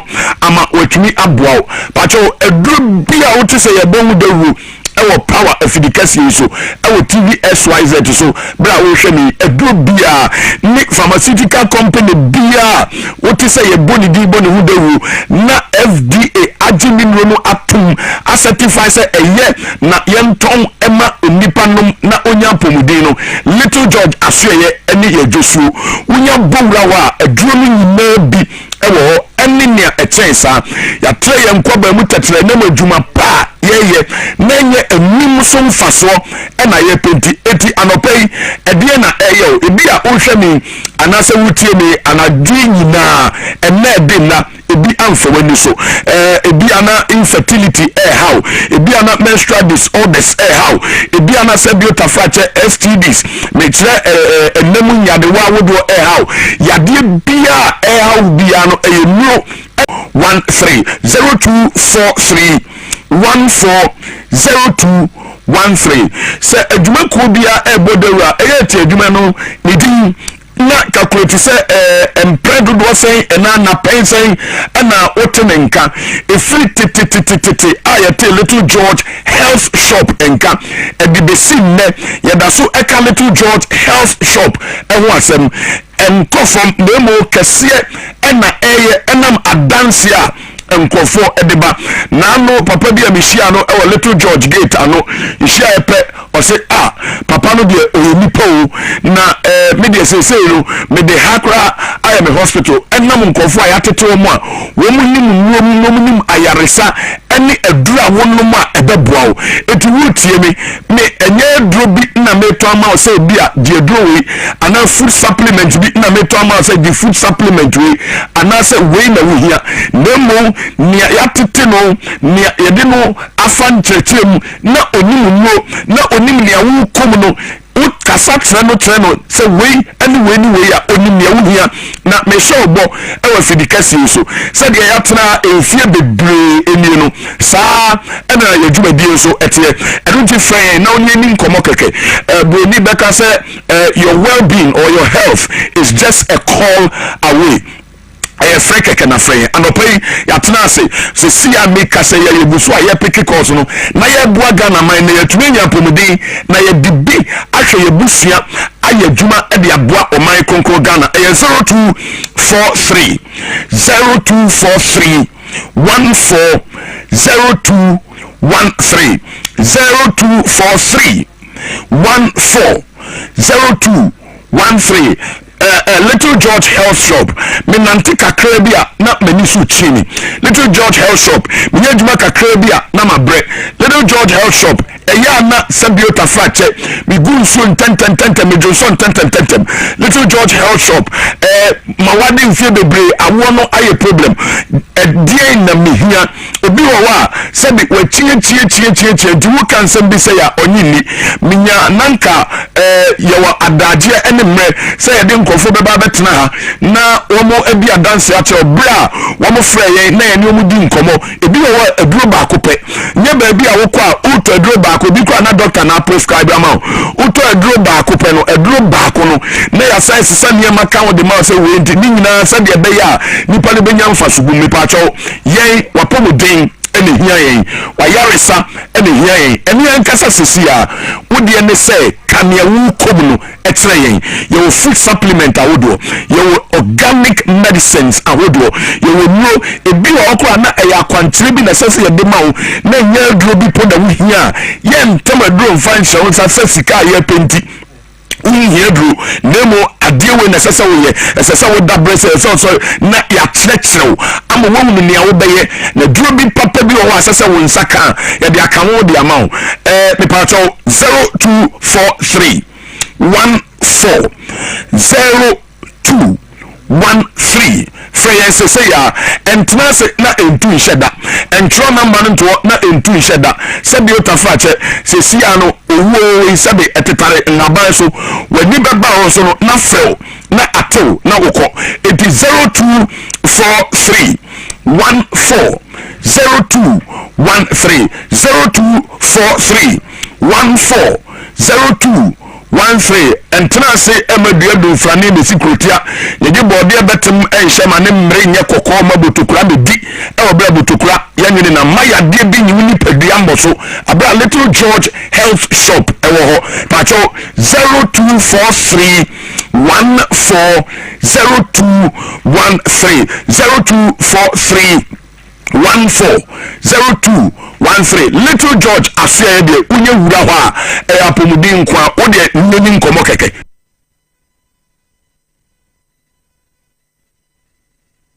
di ho nkɔmmɔ